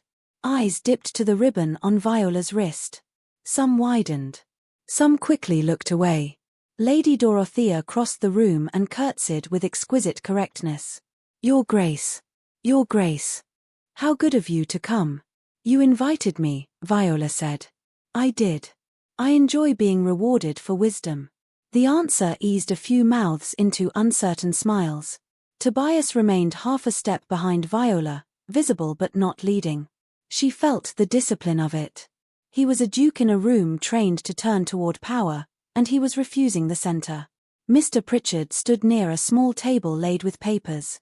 Beside him waited Madame Celestine, a narrow woman in black silk with clever fingers folded around a worn reticule. She looked frightened, but not ashamed. Lady Dorothea lifted her fan. "We have gathered because rumor has become industrious and truth, as usual, has been asked to arrive late. Today it will be punctual." A stir passed through the room. Before Mr. Pritchard could speak, the door opened again. Lady Harcourt entered with Celeste Lindon at her side. Viola had known they would come. Lady Dorothea would never have arranged the room without ensuring the proper audience included the proper culprit. Lady Harcourt wore deep blue, a color chosen for injured dignity. Celeste's bonnet framed her face with charming innocence. "Lady Dorothea," Lady Harcourt said. "I had not understood this was to be a family inquest." "It is not," Lady Dorothea replied. "Family inquests are where truths go to be smothered." Celeste looked at Viola's wrist and smiled faintly. "How dramatic, Viola." Tobias's voice was calm. "Her Grace." Celeste's smile faded. "Her Grace, of course." Viola did not sit until Lady Dorothea indicated the chair nearest the center. It would have been easier to take a place in shadow. That was why she did not. Mr. Pritchard opened his case. "With Her Grace's permission, I will begin with the modistes ledger." Viola nodded. "Please do." Madame Celestine stepped forward. The final fitting of the wedding gown was completed without difficulty. Mrs. Pike inspected the seams with me. There was no pin left in the garment and no instruction to secure the waist in the manner later discovered. Agnes stood very still behind Viola. Mr. Pritchard laid a ledger open. A late entry appears the evening before the wedding. Paid in cash. Ordered by Mrs. Bexley, made to Lady Harcourt, for alteration to the inner ribboning of the bodice. Lady Harcourt laughed softly. A maid may request many things in a large household. It hardly follows that I examined every stitch. Viola looked at her for the first time since the woman entered. "No. But you examined the result." The room went quiet. Lady Harcourt's eyes cooled. "My dear, you are tired. Not too tired to remember." Viola lifted her wrist slightly. The ribbon moved, light and visible. "You stood behind me in the mirror and told Agnes to pull tighter. When she objected, you threatened her place. When I asked for air, you said a duchess must not gasp." Lady Selborne's teacup touched its saucer with a tiny sound. Celeste said, "That is a grave thing to say in company." "Yes," Viola answered. "It is a graver thing to do in private." Tobias did not move. He did not rescue the sentence. He let it stand in her voice. Mr. Pritchard drew out another sheet. "There is also the matter of Lady Viola's maternal portion." Lady Harcourt's face changed for less than a second, but every woman in the room was trained to read less than a second. Viola felt the old fear rise, then felt something steadier beneath it. She was afraid. She was also present. Lady Dorothea's gaze moved across the room like a blade under velvet. "Proceed, Mr. Pritchard." Before he could read, Lady Harcourt stepped toward Viola with a look of wounded motherhood. "You poor child. You have been unwell, frightened, and surrounded by strangers. I do not blame you for confusion." Viola stood. Her body protested. Her voice did not. "If you feared for my health, why did you order my stays drawn tighter after I begged for breath?" No music covered the silence this time. No toast waited to be spoken. No church bell saved anyone from hearing. Every face turned to Lady Harcourt, and Viola understood, with a shock nearly as strong as pain had been, that for once the room was not looking at her wound. It was looking for the hand that had made use of it. Lady Harcourt did not answer at once, and that delay became the first honest thing she had offered the room. A woman less practiced might have glanced toward the door or toward Celeste. Lady Harcourt did neither. She held Viola's gaze with a face arranged in wounded patience, as though the true cruelty had been the question, not the mourning that had made it necessary. Around them, Lady Dorothea's drawing-room seemed to shrink until every cup, fan, chair, and breath pointed toward the space between stepmother and stepdaughter. Viola remained standing. The loose ivory ribbon at her wrist felt almost weightless, yet the room had seen it. That mattered. Pain hidden beneath silk had been transformed into evidence tied where no one could pretend not to notice. "My dear child," Lady Harcourt said at last, "you have been encouraged into a most unfortunate state of excitement." The phrase moved through the room and found no welcome. Lady Saleborn looked at her teacup. The Countess of Arveiling lifted her chin slightly, as if scenting a lie and finding it vulgar. Celeste stepped closer to her aunt. "Viola, no one wants to argue with you. You've had a dreadful shock. It's understandable if your memory is not reliable." Tobias did not move. Viola felt the force of his restraint as surely as she felt the ache beneath her ribs. He had promised silence until she asked otherwise. He kept it even though his stillness had the strain of a locked door holding back weather. "My memory is clear," Viola said. Agnes objected. Lady Harcourt insisted. Mrs. Bexley entered after the fitting. Madame Celestine's ledger shows a late alteration. The ribbon was secured in a manner no modiste would use for comfort. A pin was left where none had been before. Celeste gave a brittle laugh. "You make it sound like a conspiracy when it was likely no more than a careless servant." Agnes flinched behind Viola. It was small, but it was enough. Viola turned her head just slightly, not to look for permission, but to give it. "Agnes, please tell them what happened before the carriage." Agnes's face went pale. Her hands twisted once in her apron. In another room, another life, she might have been dismissed for speaking before ladies. In this room, every titled woman looked at her as though servant testimony had suddenly become the key to their afternoon. "I was dressing her Grace," Agnes said, voice shaking. The ribbon had already been tied once. It was snug, but not cruel. Her Grace asked that it be eased because she could not draw breath properly. "I said so to Lady Harcourt." "And what did Lady Harcourt say?" Lady Dorothea asked. Agnes swallowed. "She said a duchess must not gasp like a housemaid carrying coal. Then she told me to pull tighter." A hiss of breath came from one of the charity patronesses. Lady Harcourt's eyes flashed. "That girl has always been sentimental and easily frightened. I would not trust her account of a ribbon, much less a household." Tobias's hand tightened at his side. He still did not speak. Viola did. "You trusted her to dress me for my wedding." Lady Harcourt turned on her with a motherly sorrow that would have convinced anyone who had not already heard the fracture in it. "I trusted her under supervision. There is a difference. It grieves me to say this, but servants often exaggerate when they fear losing a place." Agnes bowed her head as if struck by shame. Viola felt anger then, clean and steadier than pain. "Agnes feared losing her place because you threatened it." "I did no such thing. You said if I embarrassed the family, Agnes would be sent away without a reference." Celeste touched Lady Harcourt's arm. "Aunt, don't allow this. She is turning a room of strangers against you." "They are not strangers," Viola said. "They are witnesses." That word settled hard. Lady Dorothea's eyes brightened with approval, but she did not interrupt. Mr. Pritchard cleared his throat and stepped to the small table. "If I may, Your Grace, the material evidence supports the sequence described." Lady Harcourt's expression chilled. Material evidence. How grandly put for a damaged ribbon and a seamstress's scribbles. Madame Celestine stiffened. Tobias's gaze shifted to her for a moment, then back to Viola.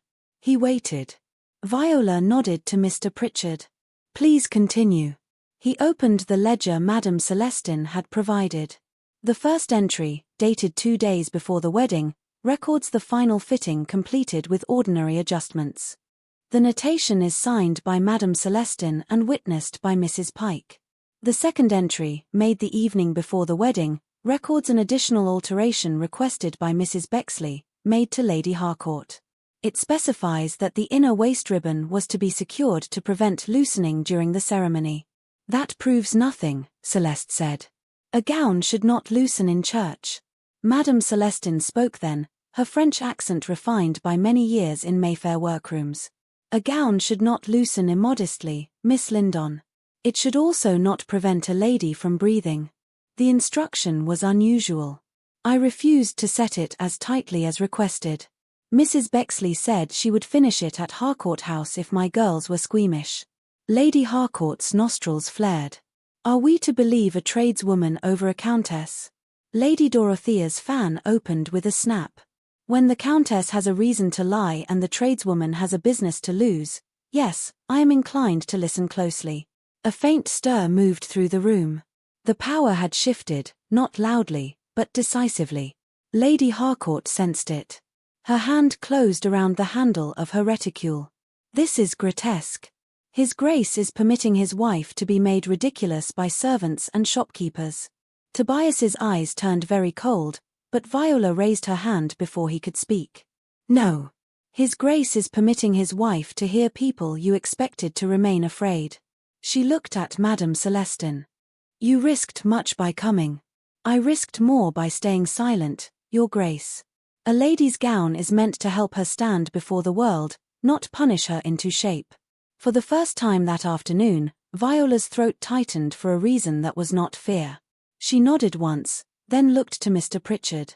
And the settlement paper? Lady Harcourt's face lost a little colour. Only a little, but the room was learning to read little things. Mr. Pritchard drew out the torn scrap found within the ribbon, now flattened inside a protective sheet. Beside it he placed a partial copy of the marriage articles.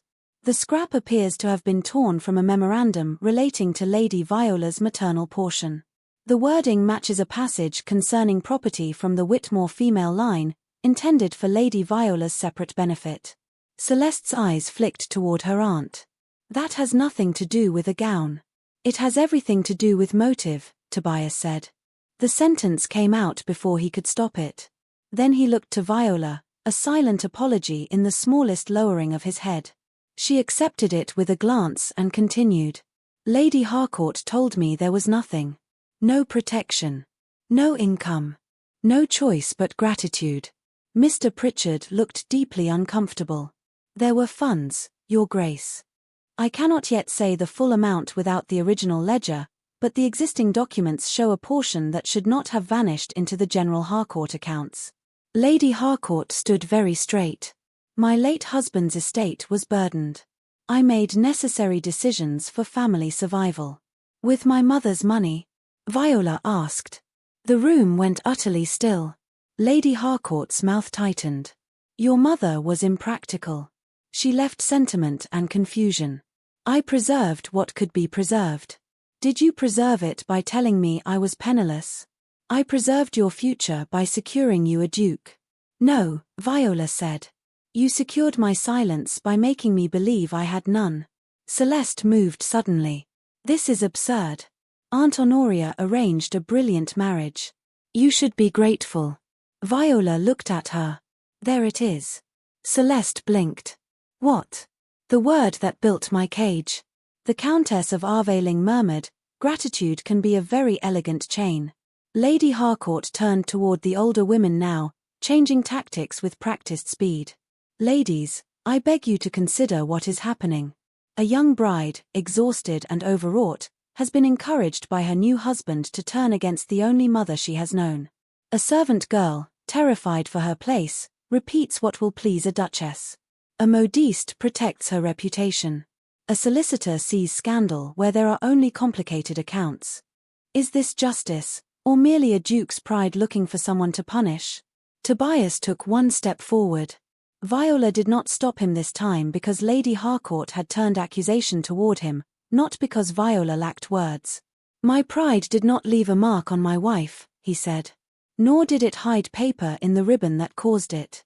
Lady Harcourt's eyes flashed. Be careful, Your Grace. If you ruin a countess on the word of a maid, society may begin to ask whether your duchess is worth the destruction she brings. The threat hung in the room, ugly because it was finally honest. Tobias's face hardened into the thing London feared. If you threaten Agnes Pike again, directly or by implication, Aldermere House will place her beyond your reach today.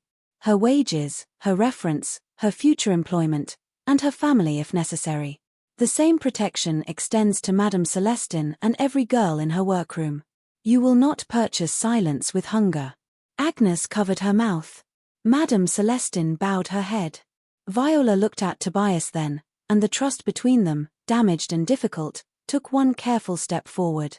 He had intervened not to replace her voice, but to guard those Lady Harcourt still tried to crush. Lady Dorothea rose. I believe we have reached the end of what can be denied gracefully. At that moment, the door opened and her butler entered with a card. He crossed to Mr. Pritchard and whispered. The solicitor's face changed. Your Grace, he said to Viola, then to Tobias, the clerk from Harcourt's family solicitor has arrived with the complete settlement copy. Lady Harcourt went white beneath her powder. Celeste's hand tightened around her fan until the sticks creaked. Viola stood very still, the ribbon loose at her wrist, and understood that the first truth had only opened the door. The next one had just entered the house. The clerk who entered Lady Dorothea's drawing-room looked too young to carry so much consequence. He was a narrow-shouldered man in a brown coat made respectable by brushing rather than expense, and he held a leather folio against his chest as if he had crossed London with a beating heart inside it. His name, he told the room in a voice that trembled only once, was Mr. Edwin Marsh, junior clerk to Harcourt's family solicitor. He bowed to Lady Dorothea, to Tobias, and then, with visible effort, to Viola. Your Grace, I was instructed never to release the original copies without the Countess of Harcourt's approval. Lady Harcourt recovered herself with admirable speed. Then you have already exceeded your station, Mr. Marsh. The clerk swallowed. Yes, my lady. And I trust you understand what that may cost you. Tobias's gaze moved to the clerk, not with pity, but with recognition of danger. Mr. Marsh is in my house by my invitation now. Lady Harcourt's smile sharpened. This is not your house, Your Grace. No, Lady Dorothea said from the hearth. It is mine. I invited him. Do try to threaten accurately. A faint movement passed through the room. It might have been amusement in any other gathering. Here it sounded more like air entering a locked chamber. Mr. Marsh placed the folio on the table before Mr. Pritchard. I found the complete copy in the back register. There were 2 memoranda folded with it. One concerns Lady Viola's maternal portion. The other concerns a proposed transfer to Harcourt accounts for estate stabilization. Lady Harcourt stood very still. Necessary management after the late Earl's debts. The memorandum was dated after Lady Viola reached her majority, Mr. Pritchard said, reading swiftly. If accurate, her consent would have been required. Viola heard the words as if from the far side of a door. Her consent. Another thing that had existed in law and not in life. I never gave it, she said. Lady Harcourt turned to her then, and the tenderness was gone. You were a sheltered girl with no understanding of money. Your father left confusion. I preserved respectability. You preserved control, Viola said. Celeste stepped forward before Lady Harcourt could answer. Her face had lost its pretty brightness. This has become disgraceful. Aunt Honoria gave you a home, arranged a brilliant marriage, endured your moods, and now you reward her by parading private papers before women who came for tea. Lady Dorothea lifted a brow. My tea has endured worse. Celeste ignored her. She reached into her reticule and drew out a folded note, yellowed slightly at the edges. If we are to speak of documents, perhaps the room should see why Aunt Honoria managed certain matters so carefully. Viola felt Tobias shift behind her. What is that? She asked. Celeste's eyes glistened with tears that appeared too neatly to be trusted. A note from your mother. Or rather, concerning her. Aunt Honoria never wished you to know how unstable she became before her death. It explains why your affairs required supervision.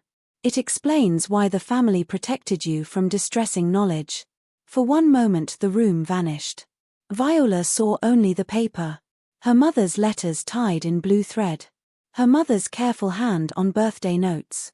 Her mother's lavender scent in a drawer Lady Harcourt had locked. Celeste offered the note to Lady Dorothea with a tragic little breath. "I'm sorry, Viola. Truly. But you can't build accusations upon a mind already burdened by inherited fragility." Tobias moved so quickly that the air changed. He did not touch Celeste. He did not need to. His hand reached for the note with a controlled fury that made every woman in the room lean back. Viola saw what he meant to do before he did it. Destroy the insult. Burn the poison. Remove it from her sight. No, her voice stopped him. Tobias froze, the note inches from his hand. Viola stood, though her body protested, and Agnes made a soft sound behind her. "Do not destroy it." Tobias looked at her, the anger in him still blazing behind restraint. "Viola. If it is a lie, it must be seen long enough to fail." He lowered his hand. The obedience was not submission. It was trust, difficult and immediate. Celeste's confidence faltered. Lady Harcourt's eyes moved from Tobias to Viola, calculating and recalculating. Lady Dorothea took the note and held it not as a sacred relic, but as something unpleasant discovered under a cushion. "Mr. Pritchard." The solicitor examined the page. This purports to be from a former companion of Lady Viola's mother, describing agitation and irrational spending. "Read the signature," Viola said. Mr. Pritchard did. "Mrs. Althea Grant." Viola shook her head slowly. "My mother's companion was Mrs. Althea Green. Green with 2 E's. She lived in Bath after my mother died. She sent me a prayer book when I turned 12. Celeste's lips parted. "A common mistake." Madame Celestine, who had remained near the wall, spoke with quiet precision. "Mistakes often have handwriting. So do lies." Lady Dorothea held out her hand to Celeste. "Your correspondence, Miss Lindon." Celeste drew back. "I beg your pardon. You sent me a note last winter thanking me for a subscription invitation. I keep correspondence.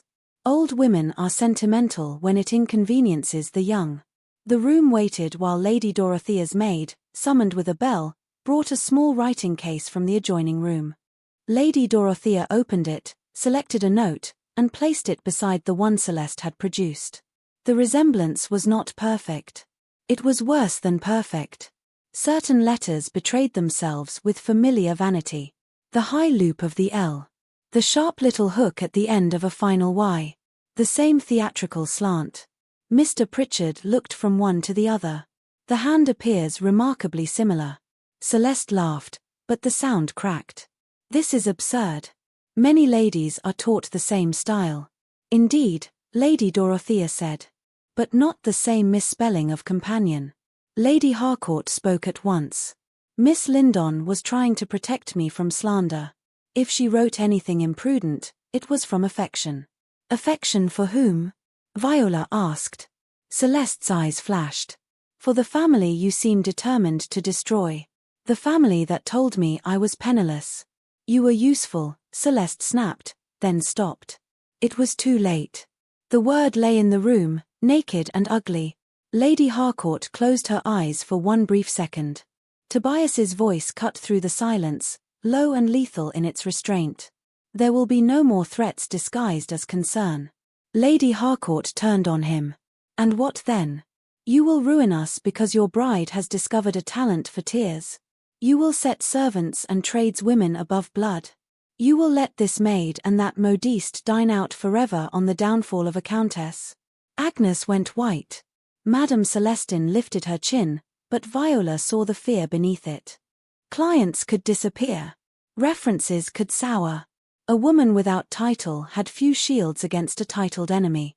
Tobias stepped forward, and this time Viola did not stop him. "Agnes Pike remains in Aldermere service with increased wages and a written reference held in duplicate. Her family, should they require assistance, will receive it through my steward. Madame Celestine's establishment will have Aldermere patronage for as long as she wishes it, and every unpaid account owed to her by Harcourt House will be settled through legal demand. Mr. Marsh's employment, if lost, will be replaced." Lady Harcourt stared at him. "You cannot purchase everyone's loyalty." "No," Tobias said. But I can remove hunger from the price of honesty. Viola turned toward him. His face was still hard, still ducal, still the face London feared. Yet the protection he offered now did not cover her mouth. It built ground beneath the people Lady Harcourt had expected to sink. Thank you, Viola said softly. Tobias looked at her, and the room around them seemed to recede for one heartbeat. I was wrong, he said, not softly enough to hide. When I thought hiding you would shield you. It only served the lie. The admission passed through the room with the force of a confession. Viola did not forgive him aloud. Not yet. Forgiveness would come, perhaps, not as a curtain dropped over harm, but as a door opened after repair. She simply nodded. Tobias accepted the measure of it. Lady Dorothea rose. This gathering has done enough for tea and not enough for justice. Her voice carried the authority of age, rank, and excellent timing. The remaining evidence concerns a duchess, a duke's household, and a countess who appears to have mistaken society for a hiding place. Therefore the final matter will be heard at Aldermere House, where the first whisper began and where the first wound was seen. Lady Harcourt's face hardened. I will not attend a performance staged for my humiliation. Lady Dorothea smiled without warmth. My dear, you have already attended. The next room merely offers better lighting. Viola touched the loose ribbon at her wrist. It no longer felt like a wound alone. It felt like a summons. Lady Harcourt swept toward the door with Celeste following, pale and furious. The room did not rise to flatter them. That was the first consequence. A small one. But Viola watched it land. Then she looked at Tobias, standing where she could see him, and understood that the next room would decide not only what society believed, but what kind of marriage would remain after truth had finished speaking. By the following afternoon, Aldermere House had become the one address in London no one wished to enter and no one wished to be seen avoiding. The drawing room where Viola had first been carried from the wedding breakfast had been opened again, not for flowers, music, or polite congratulations, but for truth arranged with terrible neatness upon a long mahogany table. The silver had been removed. So had the white wedding flowers.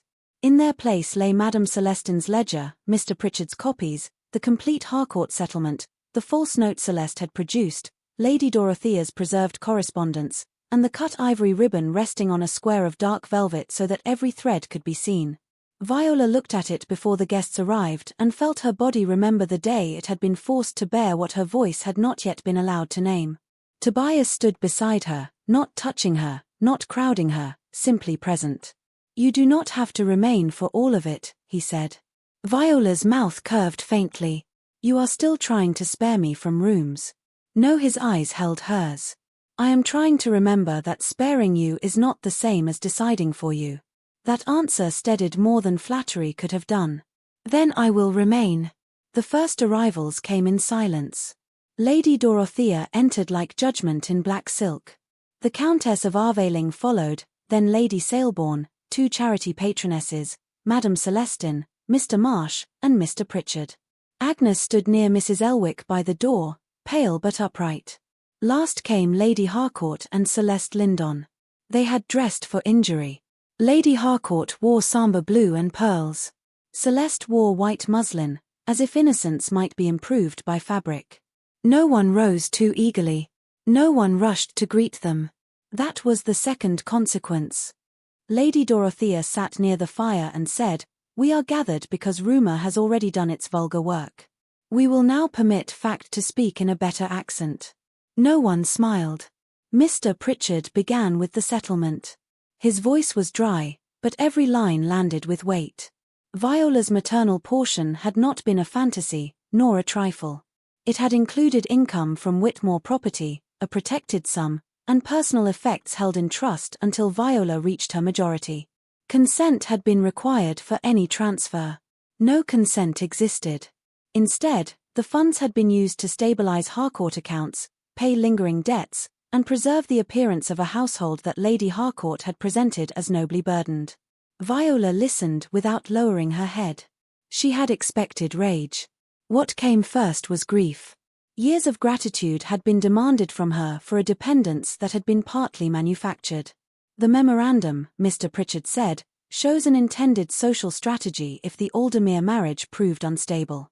The language suggests Lady Viola's health, or the public appearance of weakness, could be used to renegotiate certain expectations. Lady Harcourt rose. That is interpretation, not proof. Tobias looked at her. Sit down. She did not. I will not be commanded like a servant in a house that has already insulted me. Viola spoke before Tobias could. No servant in this house has been treated with less dignity than you showed Agnes. Lady Harcourt's eyes cut toward her. You have learned sharpness quickly, my dear. No. I have stopped mistaking silence for goodness. A stillness followed. Mr. Pritchard continued. Madame Celestine confirmed the final fitting had left the gown safe and properly set. The late alteration had been requested by Mrs. Bexley, using money not entered in the Harcourt household book. Agnes confirmed Lady Harcourt ordered the ribbon tightened on the wedding morning and threatened her place. Mr. Marsh confirmed the Harcourt office had been instructed to delay releasing the settlement details until after the marriage was beyond practical embarrassment. Lady Harcourt's composure began to show seams. All of this proves only that mistakes were made in a complicated household. Lady Dorothea opened Celeste's forged note beside the note from the previous winter. And this? Celeste's lips trembled. I wrote in haste. Aunt Honoria was being attacked. You invented instability in a dead woman, Viola said. Celeste looked at her then, not pretty, not charming, only frightened and resentful. You had everything once His Grace chose you. You could have let the old accounts rest. Viola almost laughed, though there was no humor in it. Everything. I had a gown I could not breathe in, a fortune I had not been told of, letters used as threats, and a room full of people wondering whether I was worth keeping. Tobias's face changed at the last words, but he did not interrupt. Celeste's voice sharpened. Aunt Honoria saved the Harcourt name. She kept the house standing. She meant for me to have a chance if you failed, because at least I would have known how to be grateful. That word again. It came now stripped of silk. The room understood. Lady Harcourt closed her eyes. When she opened them, she looked older. Not softer. Only cornered. I did what survival required. Viola touched the ribbon on the table. Whose survival? Lady Harcourt had no answer that did not condemn her. Tobias stepped forward then, not as savior, but as duke in his own house. The funds will be restored through legal settlement. Mr. Pritchard will oversee the recovery. Harcourt House will receive no further Aldermere support.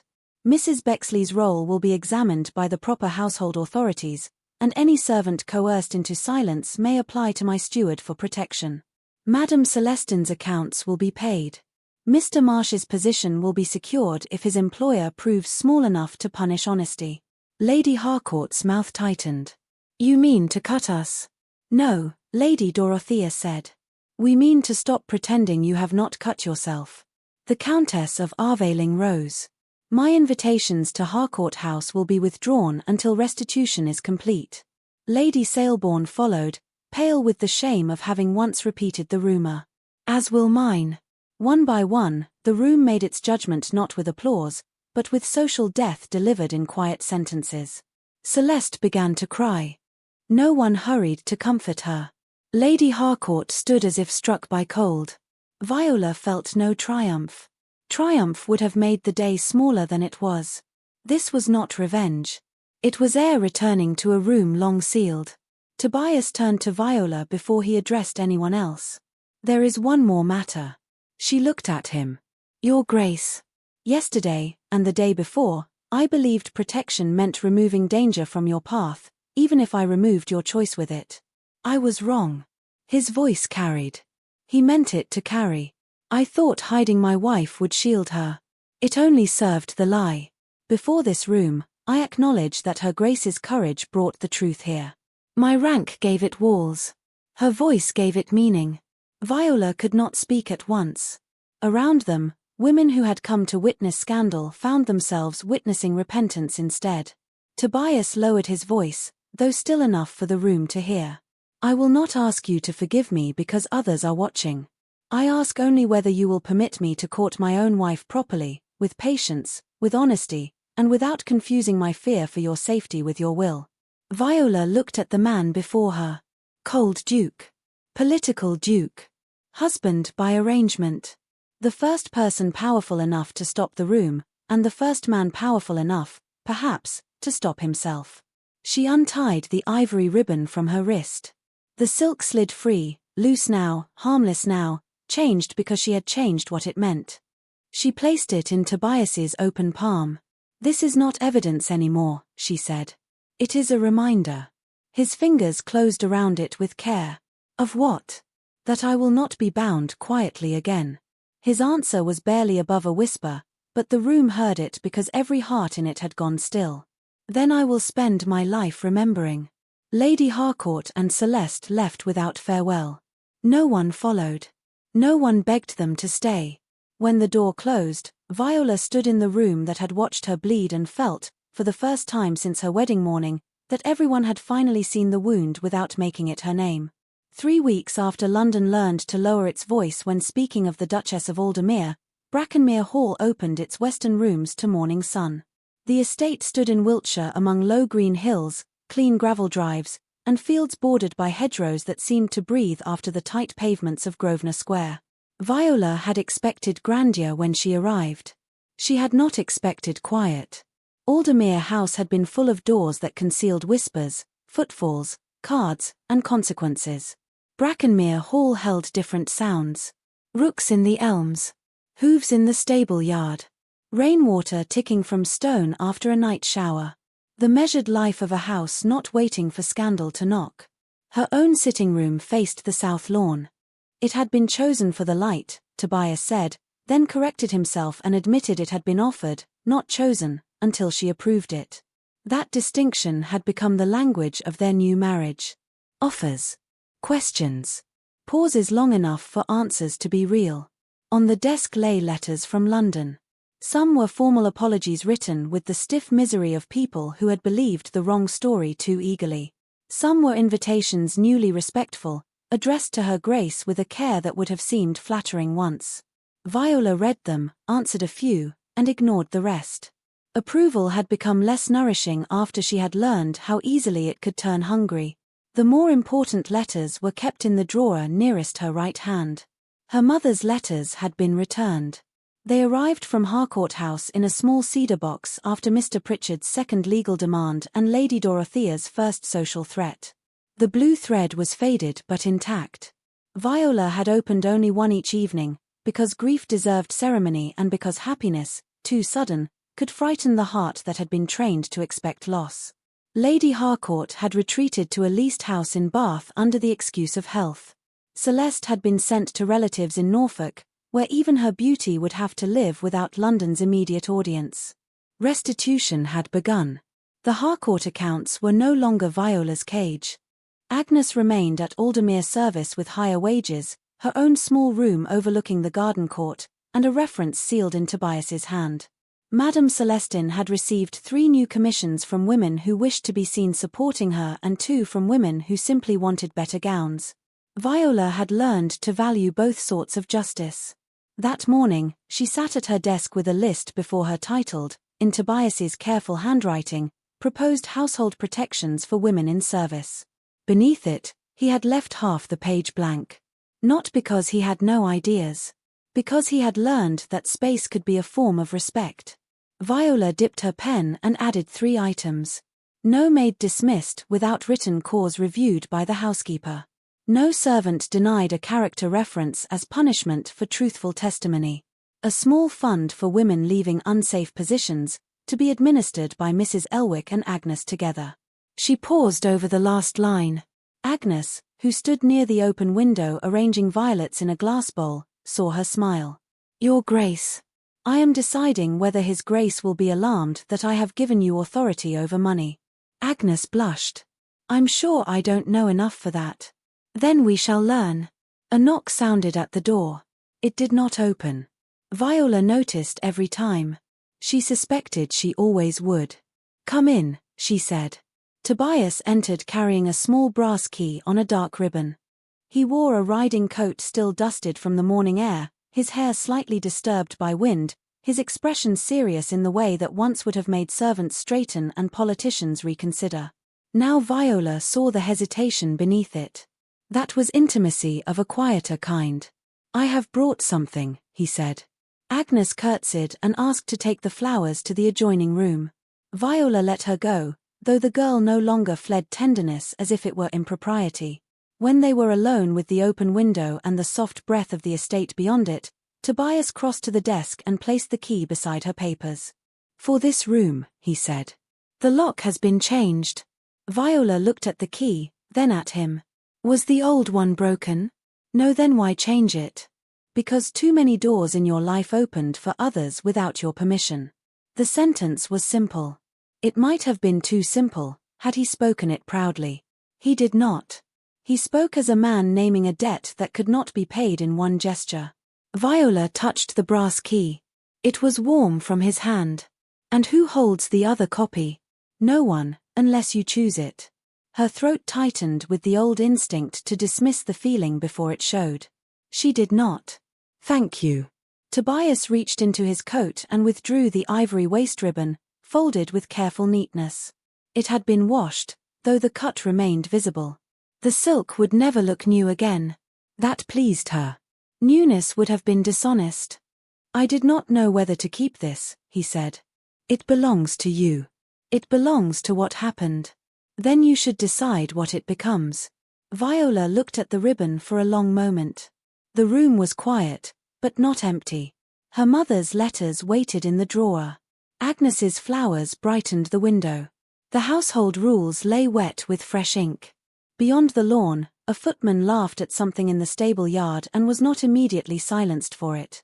Small freedoms. Real ones. Viola took the ribbon from Tobias's hand. The silk lay across her palm as it had on the day she decided not to hide it. "I do not want it locked away." "No," his voice softened. "Nor burned." "No." She looked at the key. "May I?" Tobias's answer came at once. "It's yours." The contraction, so ordinary and unguarded, made her smile before she could prevent it. She threaded the cut ribbon through the bow of the brass key and tied it loosely, not in a knot that bit, but in a simple fall of silk. The ends hung unevenly. One bore the faint line where scissors had severed it. Tobias watched as if she were performing a vow. Perhaps she was. Viola lifted the key by the ribbon. It swung lightly from her fingers. Once, the silk had stolen breath. Now it held entrance to a room that would open only by her choice. "There," she said. "Now it knows better." Tobias laughed softly, surprised by it, and the sound altered the room. He did not laugh often. When he did, the cold Duke London feared vanished so completely that Viola wondered how many pieces of him had been hidden in armor long before she arrived. "Viola," he said. Her name had changed in his mouth over these weeks. At first, it had sounded like something fragile he feared to mishandle. Now it sounded like someone he was learning, not saving. She looked up. "Yes. May I sit with you?" She gestured to the chair across from the desk. "You may." He sat, then glanced at the household list. "You added to it." "I did." "Good. You have not seen what I added. I trust your judgment." The words were not grand. They did not tremble with proposal or apology. Yet Viola felt them settle deeper than any public defense. Trust without supervision. Trust before proof. "That is dangerous," she said.